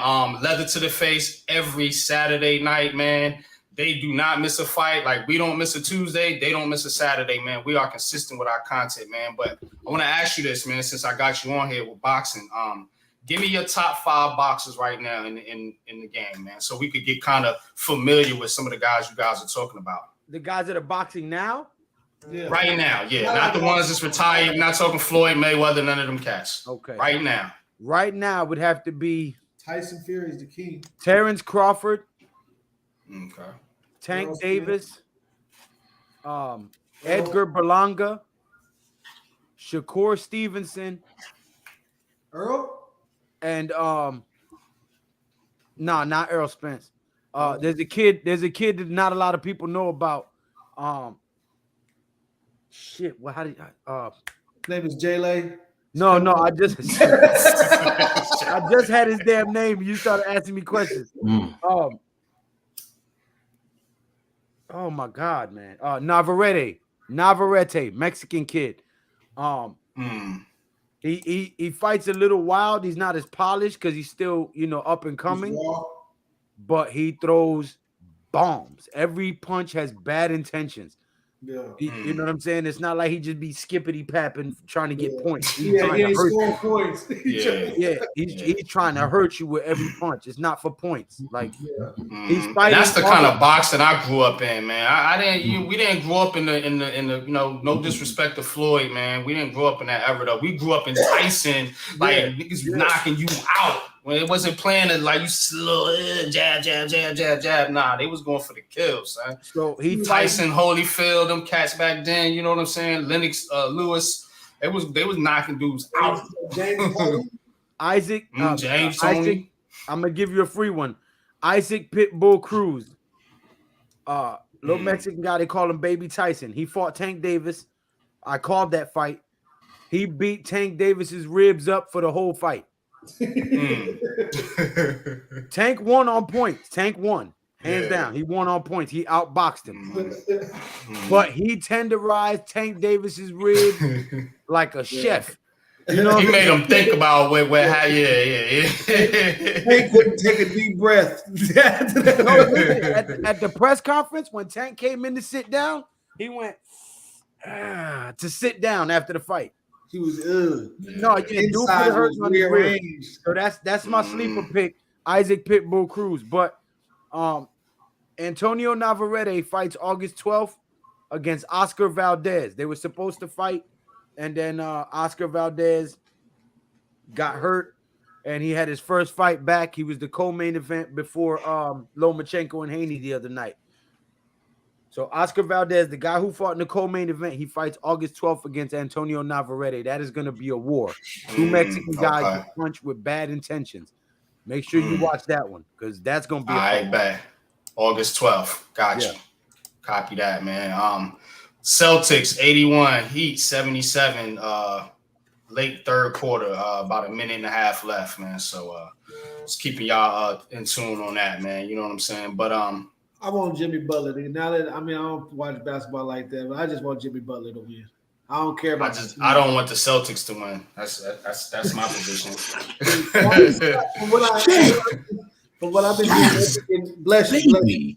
Would you sneeze? Coach having a moment. What's going on, Coach? Happy time. Y'all don't want to know. Y'all don't want to know. You just reminded me, Coach. Y'all don't want to know. Trust me, I'm not taking y'all there today. But I did put something in the private. Happy time. The way he said it, it was like. I put something in the chat for you, though. Oh I my did put something in the chat for you. Nah, man, I was just messing with y'all, man. But man, let's talk football, man. I can show you happy time. Look in the chat. This the new one. I can't see. Oh damn, Lou, you really gonna go there? All right, you know what? New one. Okay. Wait, I like that. What happened, Lou? All right, here you go, Lou. Here you go. Go in the chat now. Go in the private chat, Lou. Yeah, hold on. Let me see the. Hold on, this the new one. She posing for the kid. Mm-hmm.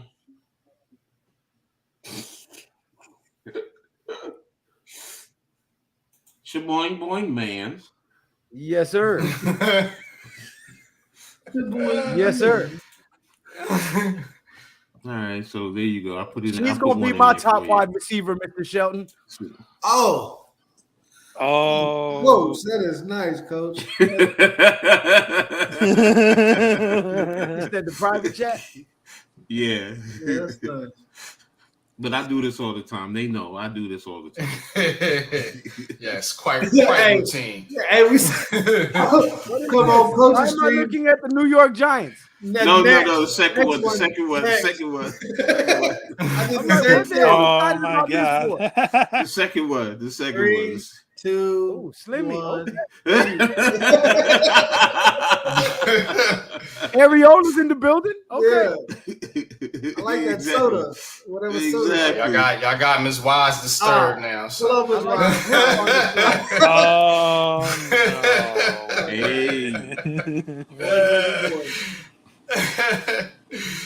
Sheldon says, "Who's gonna be our top wide receiver this?" I gotta watch what I say. I didn't know she'd be the moderator. And shit. Always. You try to get niggas catch everything I say. That's not by you sometimes. My laptop must have not appreciated the happy time call. Laptops crashing, wife's in the chat. Hey, y'all wildin'. I got a backup battery just in Man, D-Don, our top wide receiver is going to be Darren Waller. That's our top wide receiver. I just showed you my top wide receiver, D-Dan. Shit, I wish.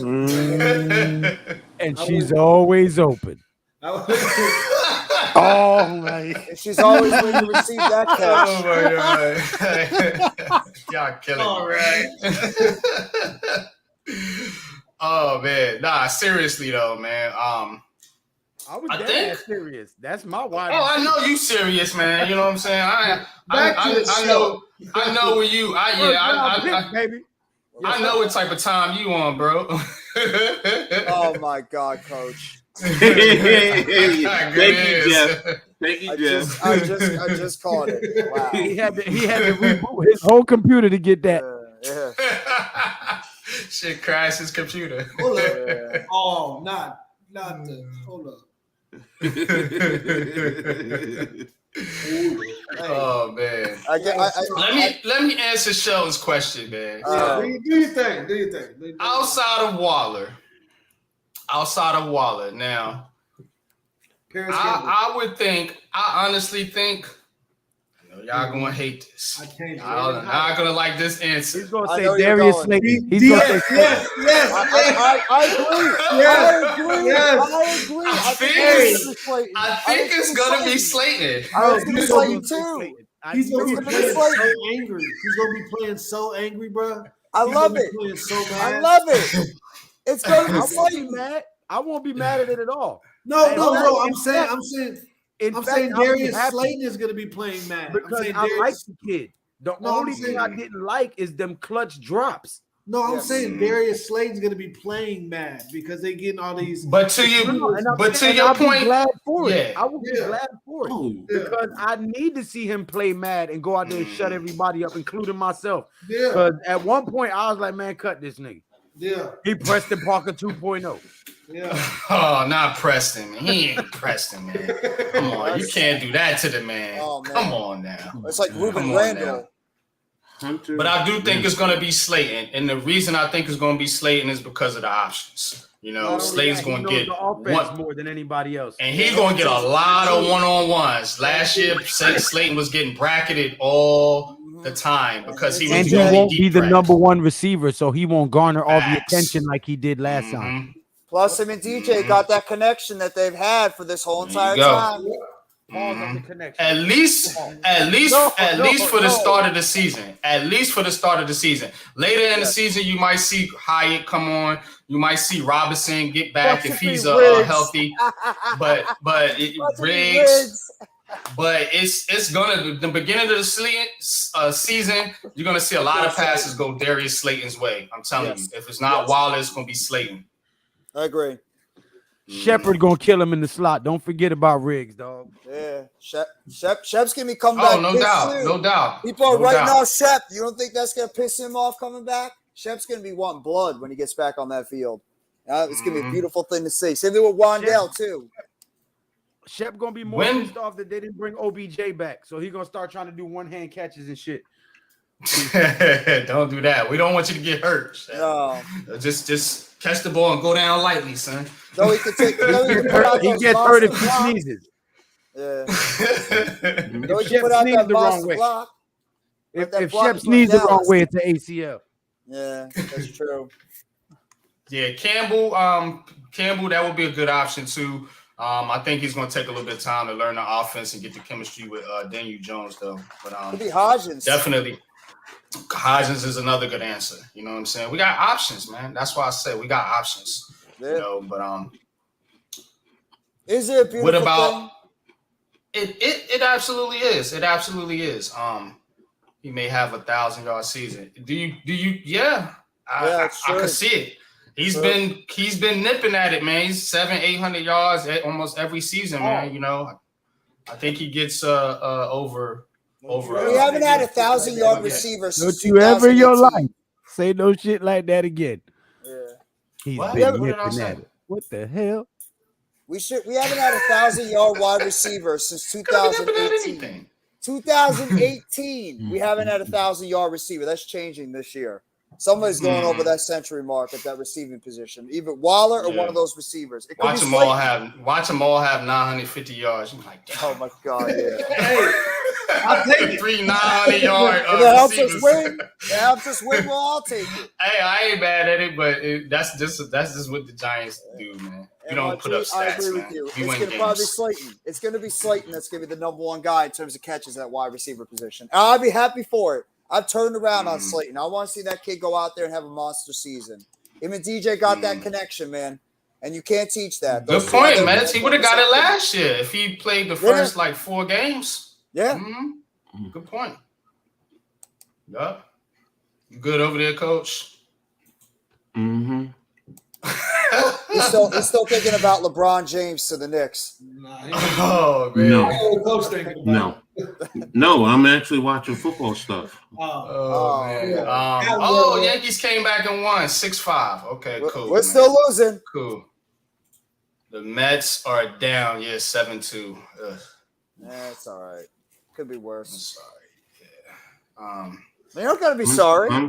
Hunter Renfrow is a nasty son of a gun, man. That's all I can say. Well, what you do? No, it's just a clip somebody showed of him running different patterns. Yeah, what's up? Check your phone, bro. Uh-oh. Hunter Renfrow is terrific. Yeah, he did it. He said the person. Yeah. That wide receiver out of Las Vegas. In that I can't put that picture on the internet, nigga. Yeah. True that, brother. True that. We had shit shack, smack, clap, clap. Hey, Coach. Hey, Coach. Is that my number? Coach. Bless him, brother.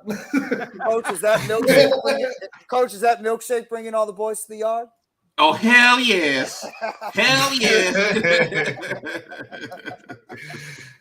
Oh, man. Oh, yeah, see. But what y'all think about this Aaron Rodgers, man? We do got to cover the Jets, unfortunately. Aaron Rodgers, man. Karen Rodgers, I ain't worried about Karen Rodgers. Karen Rodgers hurt already. There you go, Taylor. It says Zach Wilson unchained. Zach Wilson unchained, man. So what? Preseason, man. It's OT season, man. You get hurt, whatever. Y'all take that, man. I can't with y'all with this stuff. Y'all blow it out way out. I'm just laughing. Because it's the Jets stuff. It just happens to the Jets. It's the Jets, man. The only thing they give us is drama, man. This is the only thing they give us to talk about, Coach, because they don't win. I mean, they do got a great team. They do got a great team. They have a good team on paper. But all right, so I'll give you another Jets story. Wait. If they don't win a Super Bowl, it's a bust. That's our good team, yeah. On paper. Where's my goddamn whistle? Where's my whistle? Time out. Listen, did you just say sorry because they suck? Who, me? Why on earth would you apologize because the Jets suck? No, because we gotta cover them, and I know it's kind of like a little soft spot in the pause in the show, but no, I mean we gotta do this, right? They call him Gangrene. That's their nickname. Gangrene. What do you do to gangrene? You amputate. You cut it off. Cut it out. Cut them the fuck out your show. You ain't got to worry about it.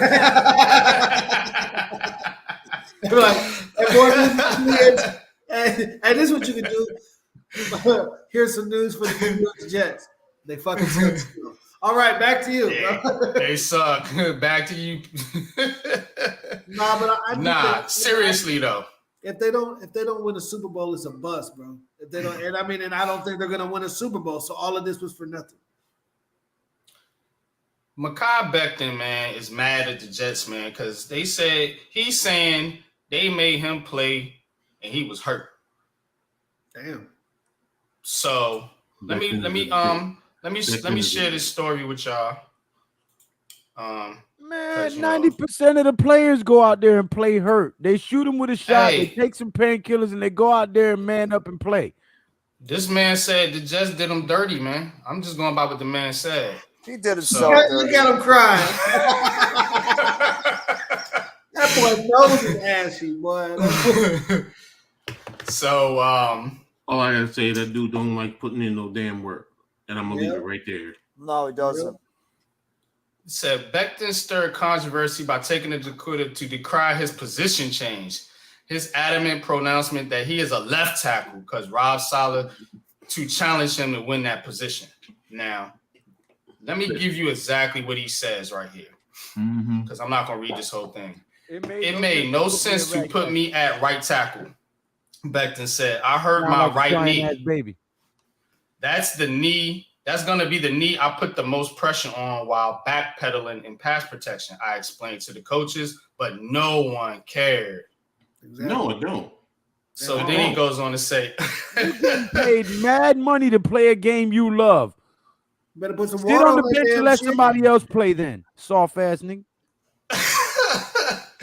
He says, "I got forced to play a position I don't play, and then I was pretty much telling them I wasn't feeling good the whole time throughout training camp, and I was told I shouldn't be complaining. Go out there and do it." I was limping throughout the whole practice, and I just took a step and my knee buckled, and I got hurt again and had to get reconstructive surgery. You know what he sounds like?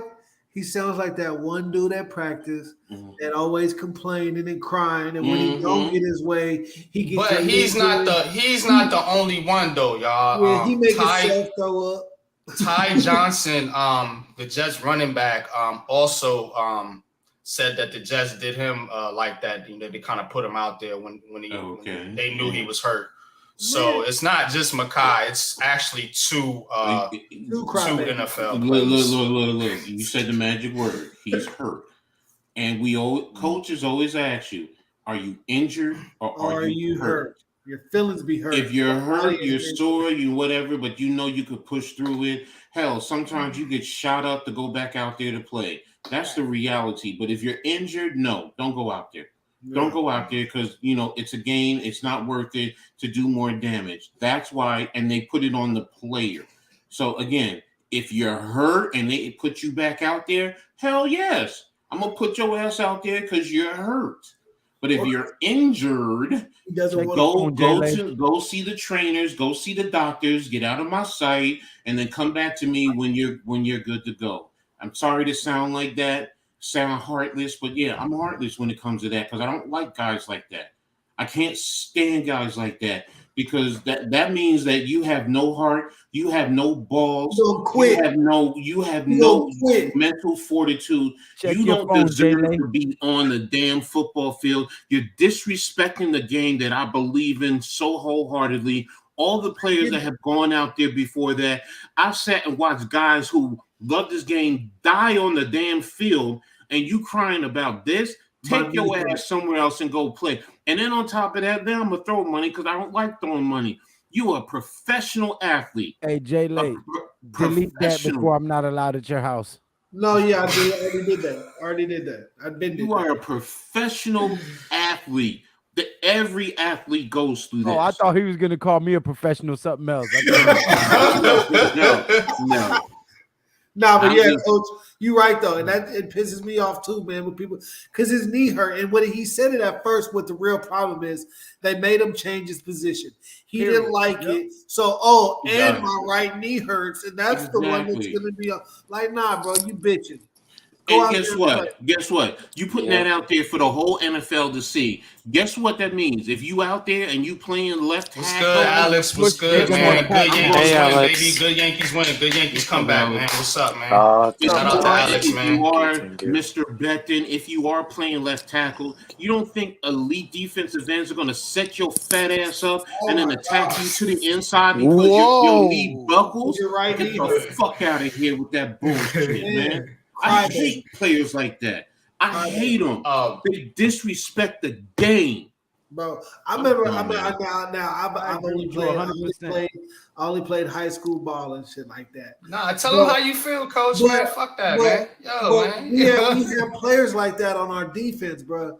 And they would be tired, or they didn't want to do this, or coach was being mean, or they was having a bad day, and they wouldn't want to do what they had to do. I was like really shocked. And making excuses. Excuses are for the weak, man. And pain ain't nothing but weakness leaving them out. Why you bringing up old stuff though, no Mets? The Giants fans asking. They didn't want back then. I know I'm never wanted back them. Never wanted back them. I swear, a lot of them Giants fans wanted Mekhi back then. Was mad as hell when we took Andrew Thomas because they listened to Louis Riddick saying that Andrew Thomas was the worst left tackle out of all of them. Fucking idiot. Somebody got to eat something, bro. Jets fans, y'all can kill me for this, but I'm saying that I'm gonna say this. Absolutely. I hope somebody gets after Becton and and really fucks his knee up so he can get the fuck out of the game. So he can never play again. Now you need Oh my God! He needs to go, man. I'm selling, man. I'm serious, man. You don't understand. I can't. That type of mentality kills me. No, seriously, man. Because I played this game. I paid to fucking play minor league semi-pro football. I ended up retiring because I fucked up my damn spine, and I'd go back out there and do it again. And this guy has the fucking audacity to whine like that, bitch and whine because I can't play left fucking tackle. Let me tell you something, fat boy. I played left tackle, left guard, center, right tackle, all in the fucking same game, and then went out and played on defense. Get the fuck out of here with that bullshit, man. Iron Man football. Both ways. Yeah. That was real football, though, right? That was real real football, man. Pause on the both ways, both Jay. Pause on the both ways, Yup, and some fans wanted Louis Riddick as the GM too. You know what I'm saying? They're great. He's been a great choice. Some fans wanted and Louis he would have Riddick. drafted Dwayne Haskins. May he rest in peace. And Mekhi Becton. Look, I'm gonna tell you one thing about Riddick. I did want Riddick over. I did too. I ain't gonna front. I'm gonna keep it a buck with y'all. Over Gettleman. Yeah, I did. Over Ghetto Bum. I did want him because those were the two choices that we were left with. So you know, it is what it is. In the end, it all worked out for the best because we got the best GM ever. Period. Case closed. So you know what? Facts. I'll take that and keep it moving to get what I got right now. So. I did want Isaiah Simmons, Mets. Yeah, I heard he's on the market. Oh. They trying to get everybody up out of Arizona right now. Yeah, they doing a whole the only one they're not getting rid of is Kyler Murray. That's the only one they can't get rid of. So. Kyler Murray, they can't do nothing with him. No. Kyler Murray's get rid of him. He's $50 million. Kyler Murray's playing Warzone somewhere right now. He ain't worried about that, right? Kyler Murray is not worried about that. Do you know Kyler Murray can retire right now and go play baseball? Yeah, he could. He ever got paid playing basketball. Every time we have an outstanding young melanated quarterback, they never get him a fucking offensive line, bro. True. Every great black quarterback. Hold on. Every great black quarterback we have had in the NFL, they never get them an offensive line. Beg to differ on one quarterback. One quarterback. I will say Doug Williams did it because that Washington offensive line back in the day, that line. They were the hog mollies. They were the original hog mollies. Yeah. Wow. What did it take for Doug Williams to even get that opportunity? No, exactly. Yes, he got his ass beat down in Tampa Bay before he ended up getting the hell out of there and getting to Washington and playing for a real coach when he was over there. So I give you that. So, but since him, we haven't seen a good black quarterback having protection in front of him. Okay. I can't think of one. Patrick Mahomes got a cool line. You gotta say Mahomes does. He is black. Yeah, he's got a good line. His first three seasons. Technically, Jalen Hurts has a good offensive line. Yeah. Hell, you can even go back to Randall Cunningham. Randall Cunningham with the Eagles the first time. Yeah, that offensive line was. Did McNair have a good offensive line or no? When he was with the Titans? They did him dirty over there, yeah. I don't know. That Super Bowl run he did, that offensive line, especially with Eddie George. Rolling out to his left and his right on every play that season. No, because he also was good with play action because of Eddie George. Yeah, that run game, and Frank Whitehead too. They had run offense, but their pass protection sucked. But their play action set up their pass game. So I mean, I get what you're saying. You know, it's a catch-22. So I'd have to sit down and really look at all the black quarterbacks in the league I'm not even saying that it's a racist thing. It's like he can run, he can scramble. We don't need to spend money on the offensive line. I think a receiver. Yeah, I think because most black quarterbacks are more athletic and they can run. And so they like, well, shit, we're not gonna waste money on these top tier all linemen when we can get one or two on the outside and then still be able to, run the ball. Like I said, I'd have to research it. I might have to log off, y'all. My wife is calling me, so hold on. Get rid of that picture. Man, you done got that man in trouble, Lou, man. Hey, watch out. Oh, man.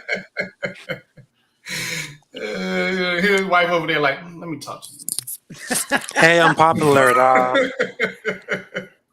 Can't be sending them sunshine pictures around and shit. Nah, that picture long gone, man. Hey, and plus she cool. She don't give a fuck about pictures. I can look at the menu all day as long as I don't order. See, that's a ride or die. Fuck that. Yeah, she don't care about me looking at nothing. But I gotta go, y'all. I'm about to Okay.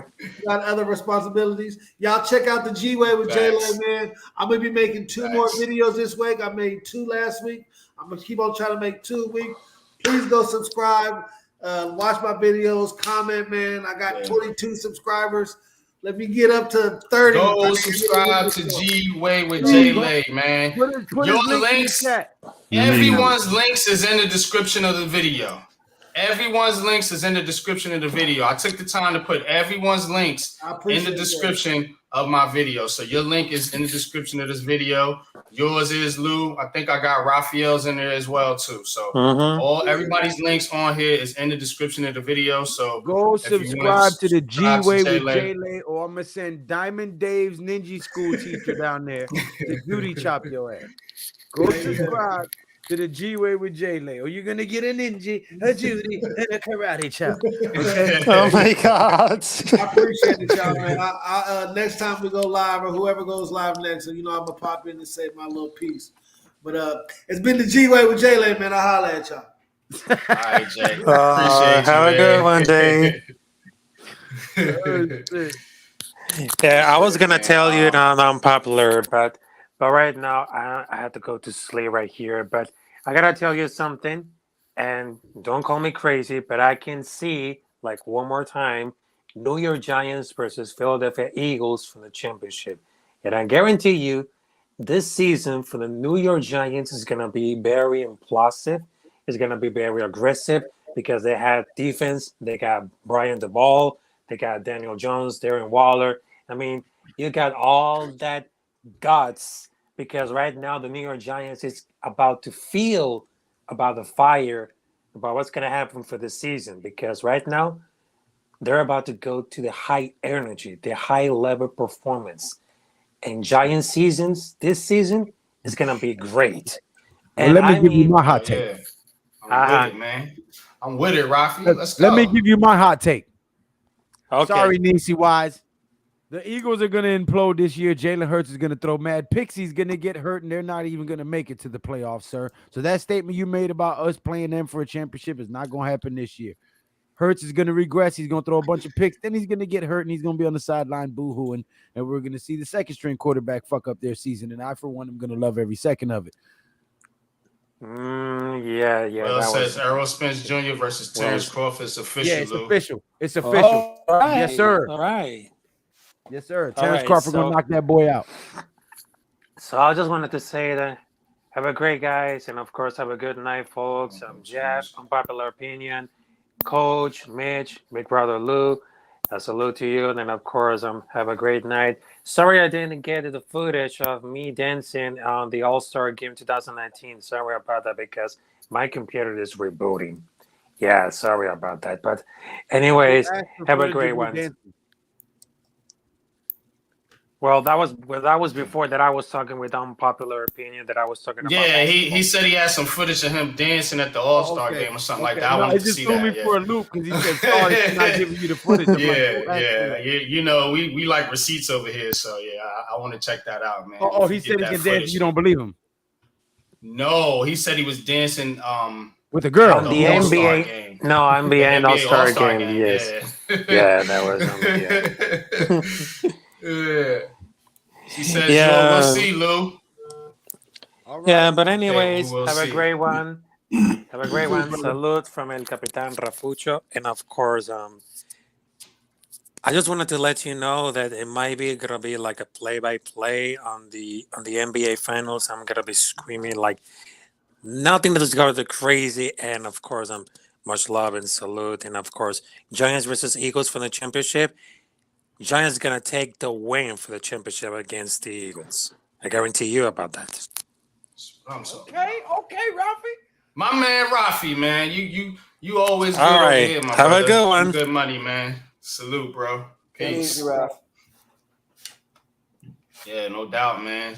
Giants gonna win the championship. I like to hear that, man. I like the optimism, man. You know, because we got one section of this fan base that they just can't get out their own way. They just as long as Jeff doesn't predict what wide receivers get touchdowns before the games, we'll be all right. Jalen Hyatt scores the first touchdown. Yo, he killed me with that shit last year. He was like, Kenny Galladay's gonna have 100 yards. He's gonna have 2 touchdowns, and Kenny Galladay wouldn't even show up. I'd be like, God damn it, Jeff, stop saying it. I tried. He wouldn't even play half of the games. It was like hard out there for like watch, bro. 5 snaps. Like, we paying this man all this money, and this motherfucker ain't doing shit. Is he still a free agent? Did anybody even sign him? Hell yeah. Anybody signed Kenny Galladay? This career is done, yo. This shit is over, man. He got a $72 million touchdown pass. He's going in the Guinness Book of World he got a Records for that shit. $72 million retirement package, man, because he is finished. I don't see anybody taking a chance with Kenny Galladay. As they shouldn't. The dude's got nothing left. That hip injury he had a couple of years ago shot him. He's shot, man. Maybe he can convert to tight end, man, because he damn sure could block. You know what I'm saying? That's true. He is a good blocker. Yeah, but outside of that, yeah, he's through, man. He can't do anything on offense anymore. That was that one one highlight. Have gave Megatron $72 million. I'd rather give Colin Johnson $72 million than Kenny Galladay at this point. He was going to take Kenny Galladay's job had he not got hurt. Yeah, because he was balling out in preseason, bro. Yeah, coaching staff and like Galladay. I don't think Galladay like Galladay. I mean, it's just it wasn't. It was his own shadow didn't like him. It was always going the opposite direction. Yeah, exactly. It was just a bad look, man. Celtics running away with this thing now. God damn it, 107-89. It was just a bad look, man. I'm glad we got a decent wide receiver room this year, man. You know, and hopefully we don't have to go through the pains of watching David Sills and Kenny Galladay run out there on the field for the Giants. No chance in hell unless our entire wide receiver core just it's not happening. Not this year. We got too much depth at this wide receiver core to have to worry about that. Yeah, Wells, we got sold wolf tickets for real. On another note, I am excited to see what Lamar Jackson is going to do over there now. Yes. He has Odell Beckham. Yeah. He has the tight end Andrews. He has Isaiah Likely, and they didn't draft a receiver too. Isaiah Flowers. And Zay Flowers. Yeah. I want to see now if Lamar could fuck around and shock. Baltimore could shock a lot of people this year. I agree. Baltimore could shock a lot of people this year, and Odell ain't even gonna be the main target. No, he's just somebody you got to make sure you're aware of where the hell he is, injured or not. I'll even go see. Go ahead, Jeff. I was gonna say I'll go a step further. What Lou says, I think that entire division is gonna be shocking people. I think everybody in that division, including Cleveland, has improved this offseason. So I think that AFC North in general is gonna be really good. Yeah, I don't know about Cleveland. We'll see if Watson can bounce back, man. But Pittsburgh's always going to be Pittsburgh, and you know what Cincinnati got cooking over there. So yeah, you're right, definitely, man. So what is let's talk about that. What is the number one division in football outside the NFC East? Let's take the NFC East off the table right now. Yeah. Let's take the NFC East out the equation for a minute. AFC East. AFC East. Yeah, Miami, Buffalo. Yeah. Miami, Buffalo, Jets. Still out there, yeah. NFC North got a good little argument too, though. Solid 14. Even Cleveland, man. Cleveland ain't no bad bad team. team. AFC North. They not no bad team, bro. But we need to see what Cleveland comes out and does, because they look good on paper, but we need to see how they look on the field. The same thing can be said about the Jets. They look good on paper, but we need to see until they come out. Right. So it's the same thing with them. Top divisions are always going to be like that. They're going to have 3 probably up there, and then there's one. If you really break it down and look at it like that. That's like our division with the Commandos. I mean, our division had three teams in the playoffs last year, though. And the Washington was still in the hunt, almost made the wild card. So we almost had our whole division in the playoffs. Exactly. So y'all think 3 make the playoffs again this year? Yes. In the NFC East? Yes, I do. I believe 3 teams out of the NFC East do make the playoffs this year. I don't think so. I think it's going to be how many from the us South and Philly. How many from the South? 1. How many from the NFC North? Minnesota. I know. I say Detroit. I know at least Detroit. I know it. I say 2. Detroit did look good last year. I ain't gonna. Detroit's gonna win that division. Detroit's gonna get in there, and probably Minnesota. I don't think Minnesota makes it. I don't know why. I'm not confident in Minnesota out there, and I think it's going to be one out west, and the 49ers. We have the best chance of getting 3 in again. You forgetting about Seattle, though. Oh, yeah, I forgot about Seattle. How many teams make it? 7? 7. 7 teams make it, so then you can still have 3 from the NFC East. 2, 3, 4. So you're going to have 2 from the West. I'm saying 2 from the North. That's 4. Then if you do that, then yeah. So, 1 from the South, that's 5, and then 2 from the East. If you go that route, like I said, I can't. Now, if you want to argue Chicago over, and I'm not even confident about Chicago fully. That's my wild card. I'm high on Chicago. They did step up their game in terms of what they did, not only in the draft, but free agency. Yeah. So they did improve that trade. I'm high on Chicago. I think they're going to be we gotta see it, man. Like we just talked about all that on paper shit. That shit don't mean nothing when you playing the games. So Justin Fields has got to take a big jump from where he was last year for them to be a decent team. You know? Well, we're talking about offensive lines. That team's got to be able to protect him. That offensive line last year for Chicago was awful last year. They got to be able to make sure they protect that dude. That's their investment. So hopefully they can do that. But they got some good pieces, especially on offense, to be a pretty good team. They talking about Lamar was a no-show. Like, man, cats can't catch a break, man. But the thing is it voluntary or mandatory? It's voluntary. Voluntary. Okay, so all right. Odell shouldn't be the main target. Nah, it's gonna be Mark Andrews and Isaiah Likely, probably.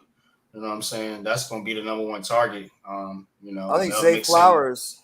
Zay Flowers is the receiver on that team. Once he gets used to it, he'll be learning from Beckham. Beckham probably put him under his wing, so to speak, and then he'll eventually take over, the following year once OBJ is gone, because he's on a 1-year deal. So, well, NYG, I think the AFC West, that division could actually be a sleeper division too if they can actually get their acts together. Because they got some good teams. That was the hot topic last year. Remember, it was the AFC West. The AFC West. Yeah. I have no faith in the Raiders. I'm sorry, Rafi. I have zero faith in that team's going to do anything. The Chargers going to charge. They're going to be the Chargers. Like Dallas going to be Dallas. The Chargers are the equivalent of the AFC in Dallas. They're going to have a good regular season, and they're going to absolutely choke come playoff time. And then, the Chiefs, you can't argue with the Chiefs. Denver, that's another wait and see. We will see if Russell can bounce back, man. They have a good team on paper, but it's on paper, So, but yeah, I would make less of an argument for the AFC West just because of the Raiders. I just don't think the Raiders are going to be good. And Denver could be good or bad. We don't know. You know what I'm saying? So. And Sean Payton's going to have to do magic in order to fix that team because of how bad they were last year. But it could be just that coach was just that bad of a head coach. The coach was bad. He was bad. Yeah. So, now he's the Jets offensive coordinator. Yeah. He's because he was Favre's Rogers, offensive coordinator back in Green Bay. So, yeah, he made Russell Wilson look like absolute dog doo-doo. What is he going to do with Aaron Rodgers? I don't know. Yeah, these recycling of these coaches sometimes it's like, what are we doing here? You know what I'm saying? What the fuck are we doing here, man? Detroit's going to be good this year. They're building something over there in the Motor City. I think that team is ready to finally take that jump as well. So they're like you a Hendon Hooker believer, Jeffy? Yeah, I think Hendon Hooker's. I think he landed in a perfect spot over there in Detroit. If that kid gets a chance to get healthy now, you learn. Even no matter what you think about Jared Goff, he's still a veteran quarterback, and he actually played pretty well last year for Detroit. On that line, right? He was good. You might not like him, but he was good last year. So, I mean, he gets to learn underneath somebody like Jared Goff. He could take his time getting healthy, and eventually, if they want to move on from Jared Goff, you got yourself your veteran quarterback who's, a seasoned guy that could just step right in as your future quarterback of that team. So I think Detroit is a good spot for Hooker to land in, and I think that Detroit is going to be a team that people have got to, look out for. I think Detroit's ready to take that jump. Mm-hmm. And I like that coach too. I like Dan Campbell. Goff was good. Goff was decent. Do we want to do this then? Who's your top 5 quarterbacks? NFC, just NFC. Daniel Jones, Jalen Hurts, Matt Stafford. Stafford's good. I have to. He won a Super Bowl. Got to give him his respect. I might even have to put the sad part is I might have to put Kirk Cousins in there. I might have to do it because there's not a lot of great quarterbacks. Still around, ain't he? Yeah. And then it could be Jared Goff. Still get checks. It could be Jared Goff, man. Jared Goff, man. So no love for Geno. Who else we got? Hurts, Jones, Carr, I forgot Goff, Carr. and I'm gonna take Geno over Stafford right now. I have to do that if I'm looking at last year alone. Okay. That's what about last year alone. Prescott? No. Don't crack it for y'all. No, I think Prescott's going to start regressing. And again, as I said, if it's based off of last year, but if it's the full body of work, then I have to put in Stafford. He had moments, but he's starting to go. He's going backwards now as a quarterback. I think he's getting exposed now without that offensive line and the running game. Dak's starting to become the quarterback that people thought he would be coming out of college. So, Hurts, Jones, Geno, Goff, Derek Carr. That's where we at. Well, I'll go that route because I have to put him in over Stafford right now and I'm basing it off of last year. That's where I'm basing it off of. Mm-hmm. Right. I'm just basing on resume. Yeah. Doing rankings, I kind of like to give a little bit of pass and then a little bit of projecting forward. So if we projecting forward, then I don't think Stafford's. I think he's about shot. And the Rams, I think, could be in tank mode. I think there's speculation that Sean McVay, wants to tank for this Caleb Williams kid. Yeah. So, and they need draft picks too. That organization needs draft picks. They traded everything away to win that Super Bowl a couple of years ago. So that team needs any draft capital they can get. Plus Aaron Donald's, getting up there. Cooper Kupp. They just got rid of Ramsey. So, I mean, they lost. I think Leonard Floyd is off that team now. So they got rid of a lot of those veterans. So, that Rams team sacrificed everything. They got a championship, though, so you got to give it that. They won their championship at least. Based on last year, we got to include Cooper. I can't believe that. I can't believe that fool beat us last year. Oh man, jeez, yo, that was not good, man. That was not good. No, Thank you, David Sills. No, thank you, Kenny Galladay, for dropping an easy pass over the middle. David Sills once slipped and they got the pick though. I think we could have drove down and scored that last drive. I really do. Tommy, what's good, man? You're a little late to the party, Tommy. What's good? He says, much love to the panel. All Giants. Maximus Jones will hoist up the trophy, screaming, y'all are not entertained, bringing it home to his rightful owner. Absolutely, man. Absolutely. That's why we ranking quarterbacks, man, in the NFC, and Mr. Jones is top 5, in my opinion. Already know. In Coach's opinion, and in Jeffrey T's opinion. So it also just shows how much better the AFC quarterbacks are, better than the NFC quarterbacks. So rank the AFC quarterbacks. Let's do it, man. It's football, man. Because there's a lot of good AFC quarterbacks. Football, man. We in the chill portion of the show. So probably gonna maybe do another 10 or 15 minutes and wrap it up. I'd probably say Mahomes. He's saying the herb has taken a hold, and I feel great. Oh man, go ahead, Jeff. Let's rank them, man. I'll probably say Mahomes, Burrow, Allen, Herbert, and you might think I'm a little crazy on this one, Trevor Lawrence. I think Lawrence is going to take a step. Yeah, I think he's going to take a step this year. I'm thinking Lawrence is about ready to take a step. You messed up by not including Lamar Jackson. About Fabio? You talking about Fabio? Well, I'm going by last year, and Lamar Jackson didn't play a lot last year due to injury. No, but you're talking about. Yeah, I'm talking about Fabio. He was good last year. He was good last year. I'm going by 2023 or 2022. Lamar didn't play. He was hurt.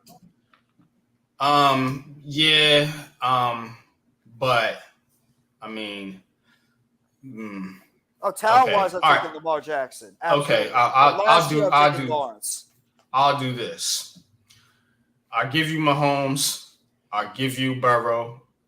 I'll even give you Josh Allen.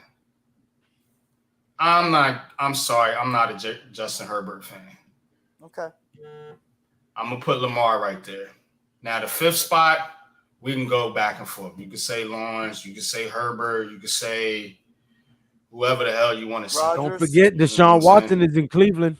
Deshaun Watson. That's another one. You know what I'm saying? So, I mean, we could, some people still like Russell Wilson. Yeah. I mean, you know what I'm saying? So, we could go a number of different ways there, man. But I think those 4 that I named are definitely the top 4. Now 5 is French. You want to put Herbert there just because of stats? I'll give you that. I'm not a fan of him though.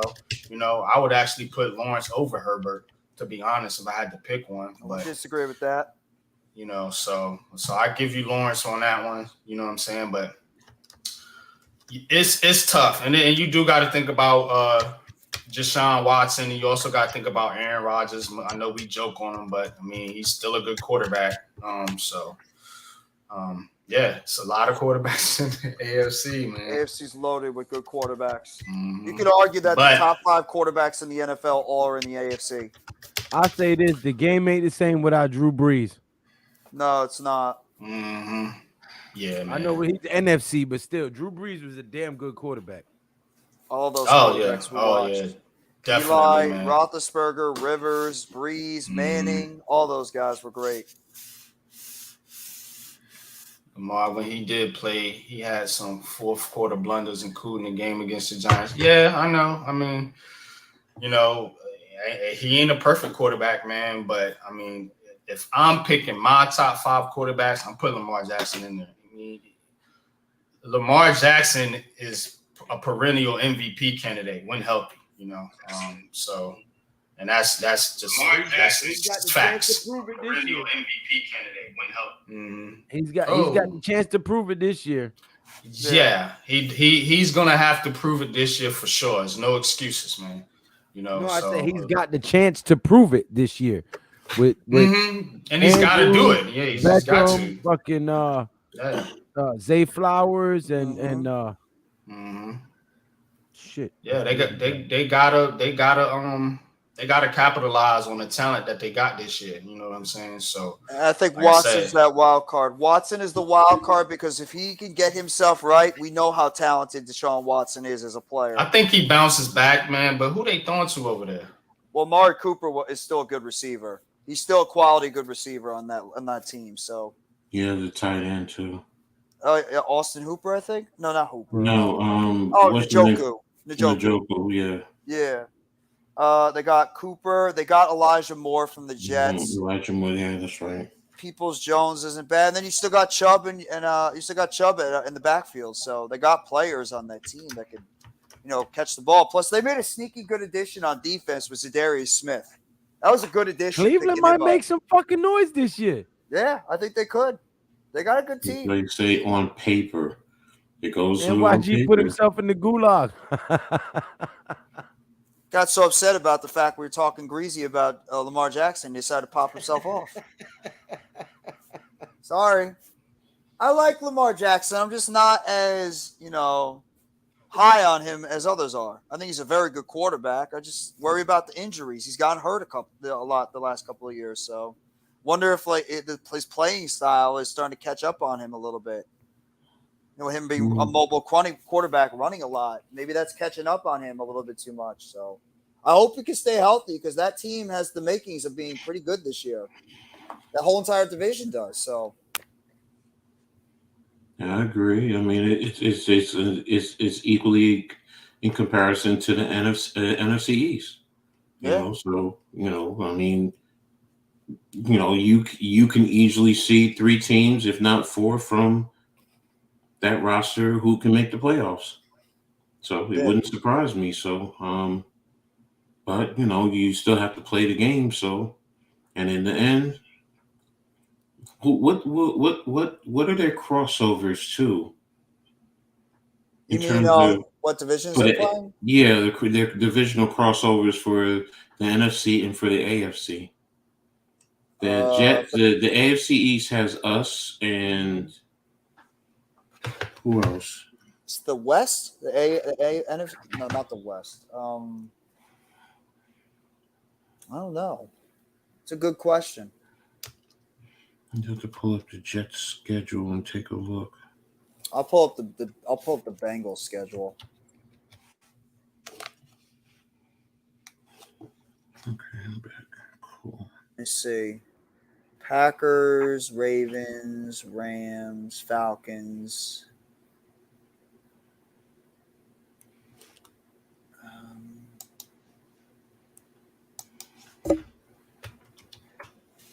Seahawks. Looks like the Bengals. It looks like the AFC North is playing the West, NFC West, and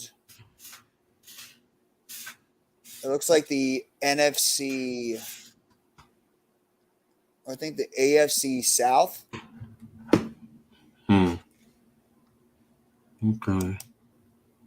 No, I'm sorry. The NFC. The NFC South and the NFC West, I believe. I see a couple of different opponents on both those divisions that are on their schedule. They got the entire AFC West, the entire NFC West on their schedule. The Bengals. Okay. So I'm trying to see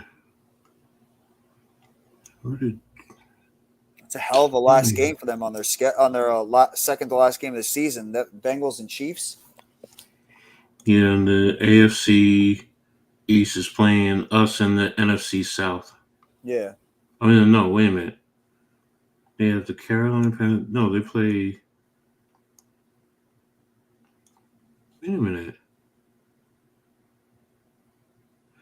They play Carolina, Tampa Bay, the Giants, Buffalo, Dallas, New England, Kansas City, Denver, the Eagles, the Giants, the Chargers, the Raiders.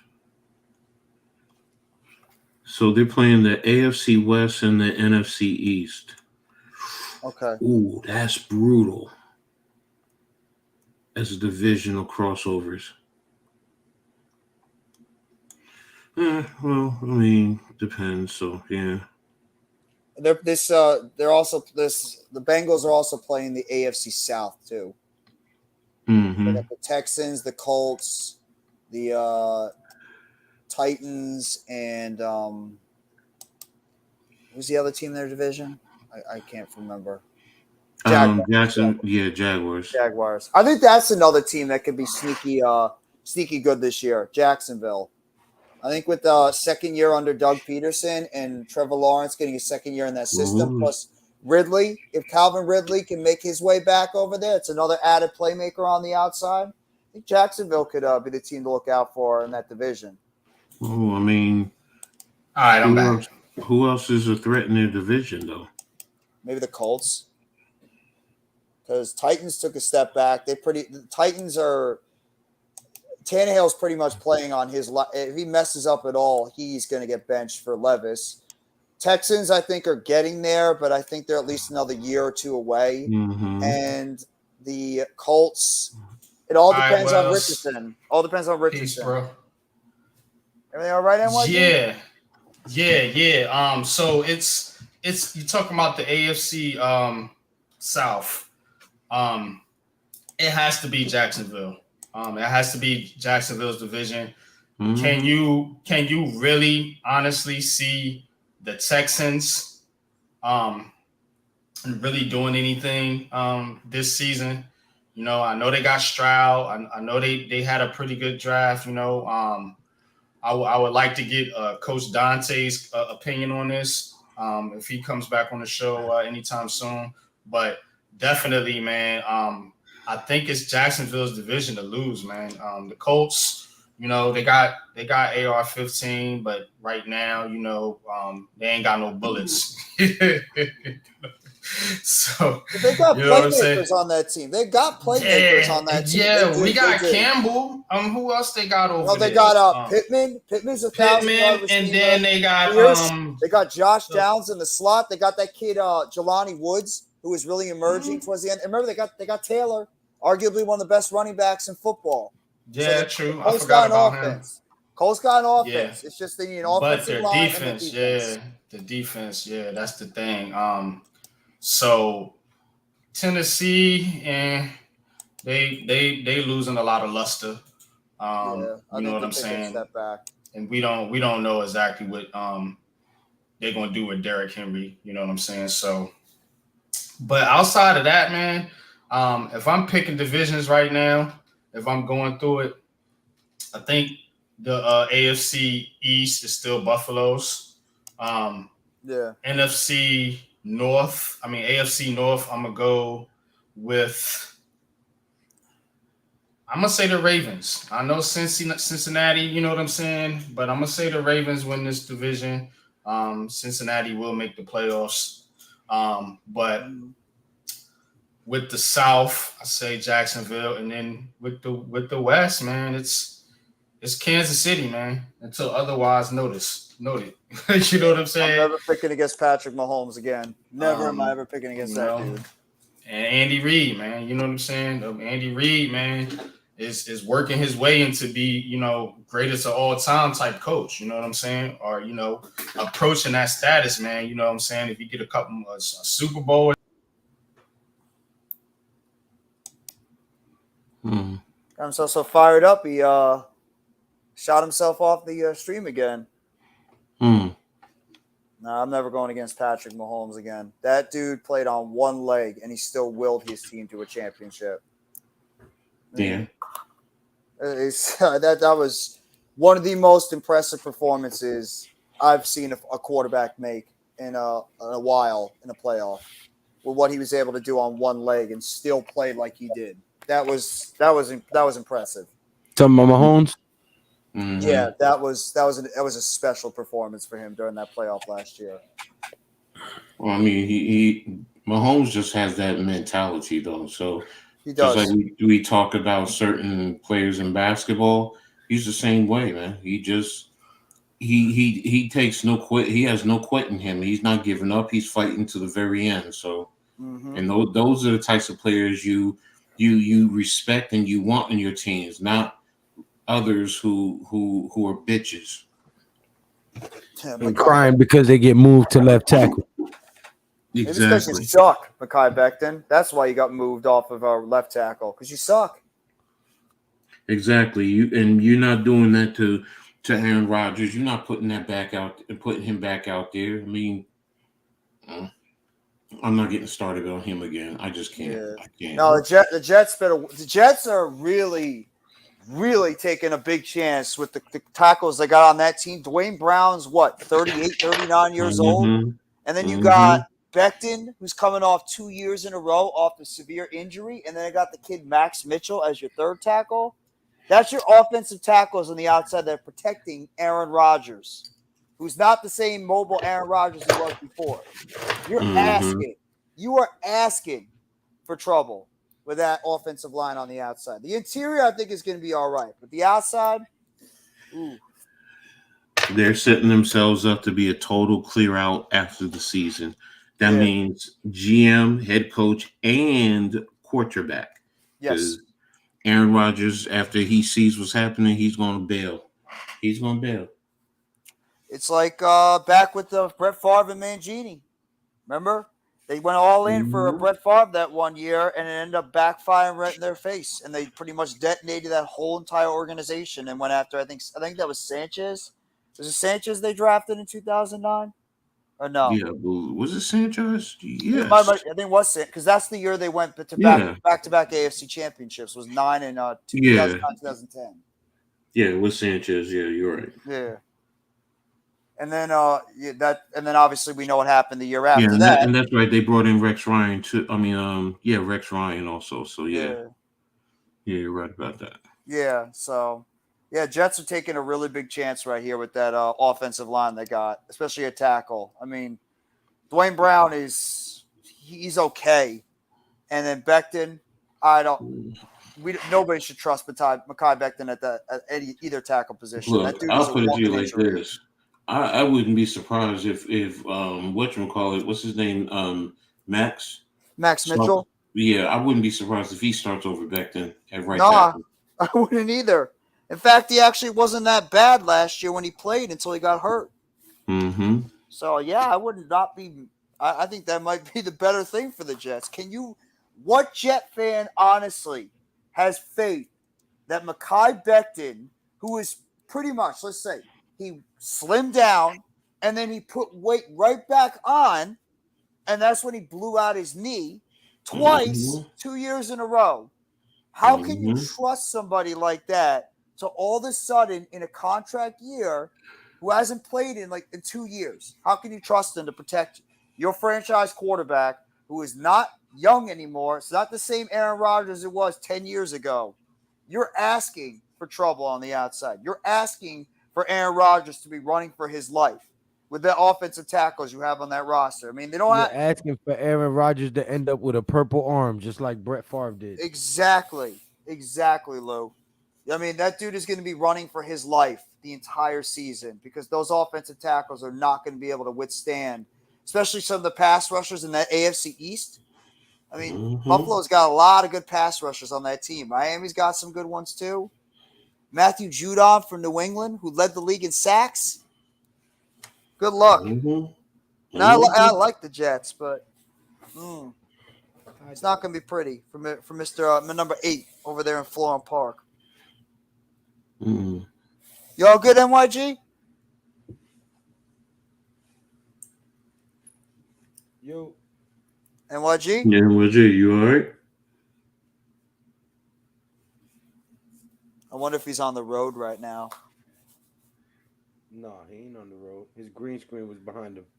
Oh, true. Good point. Very observant, sir. Maybe he's having internet problems. Probably. He keeps going in and out of the gulag. He's probably answering us and we can't hear him. See if you're muted, NYG. Sims narrow list. What? All right. Suns now go Frank Vogel, Doc Rivers, Nick Nurse. Is that the Sixers coaches? No, this is for the Suns. Oh, yeah, I saw that. Sacramento Kings, Jordy Fernandez, and Kevin Young, one of their assistants. Interesting. Might not be a bad place to go. He said he is there. He's there. All right. Camera went dead. We're experiencing technical difficulty, folks. It's been like that all day. My computer keep acting up too, so I understand. Mine too. Mine's brand new and it was acting up. Yeah, so Coach, you want to talk more about LeBron James and the Knicks? it's not happening. I know. I know. It's not going to happen at all. No, it's not happening. No, it shouldn't happen. Any Knicks fans that wants it to happen, they need to have their heads examined. Look, I mean, I get nostalgia and all that stuff, but let's be real, man. First and foremost, you can't afford them. No. So that's the first thing. If you think you're gonna get him, he's gonna command at least $50 million. So that means you're gonna have to get rid of guys, quite a few guys. So I just can't see it. I just. Mm-mm. And that's taking a step back in your organization too, from what you've been trying to build over there with the Knicks. And then for how long? Because he's old. Exactly. Why would you bring in another guy that's up there like 38, 39 years old? He's already that you'd have to cut young guys to keep him around. That would make no sense. No, that'd be going backwards as an organization. The Knicks would be foolish to do something like that. Well, the only thing I would say is, hey, it's James Dolan, so you never know. It's true. You know, he may think, oh, it's LeBron James, so people are going to come in and, you know what, I could sell more jerseys and more concessions and we'll always be sold out. And, you know, I think they get a percentage on the road if the team sells out too. So, you know, I mean, it's money, but I agree with you, Matt. I can't see him coming to the Knicks, and I wouldn't want him. As much as I love LeBron, nah, bro. No, not now. Not now. Mm-mm. Maybe 10 years ago, around the quote-unquote decision. Not now. It doesn't make any sense. No. It's not worth it. Let it go. Yeah. I'm about to get out of here. I'm exhausted. I'm still on call. So. All right, bro. Yeah. Man, technical difficulties over here. But yeah, we're gonna have to shut it down. Sorry, y'all. But yeah. No, it's all good, man. Don't worry about it. We were just shooting the breeze anyway while you were. Yeah. I had to jump on my phone and get back on. We'll talk about them 5G conspiracies and shit. You know what I'm saying? Yeah. It's very, very in-depth, good conversation. You missed it. Micro radiations and shit, you know. Yeah. Oh shit. That's my kind of convo, man, but not for this type stream. Yeah. Don't want the, you know what I'm saying? Don't want the boogeyman coming after you. No. And canceled. Oh,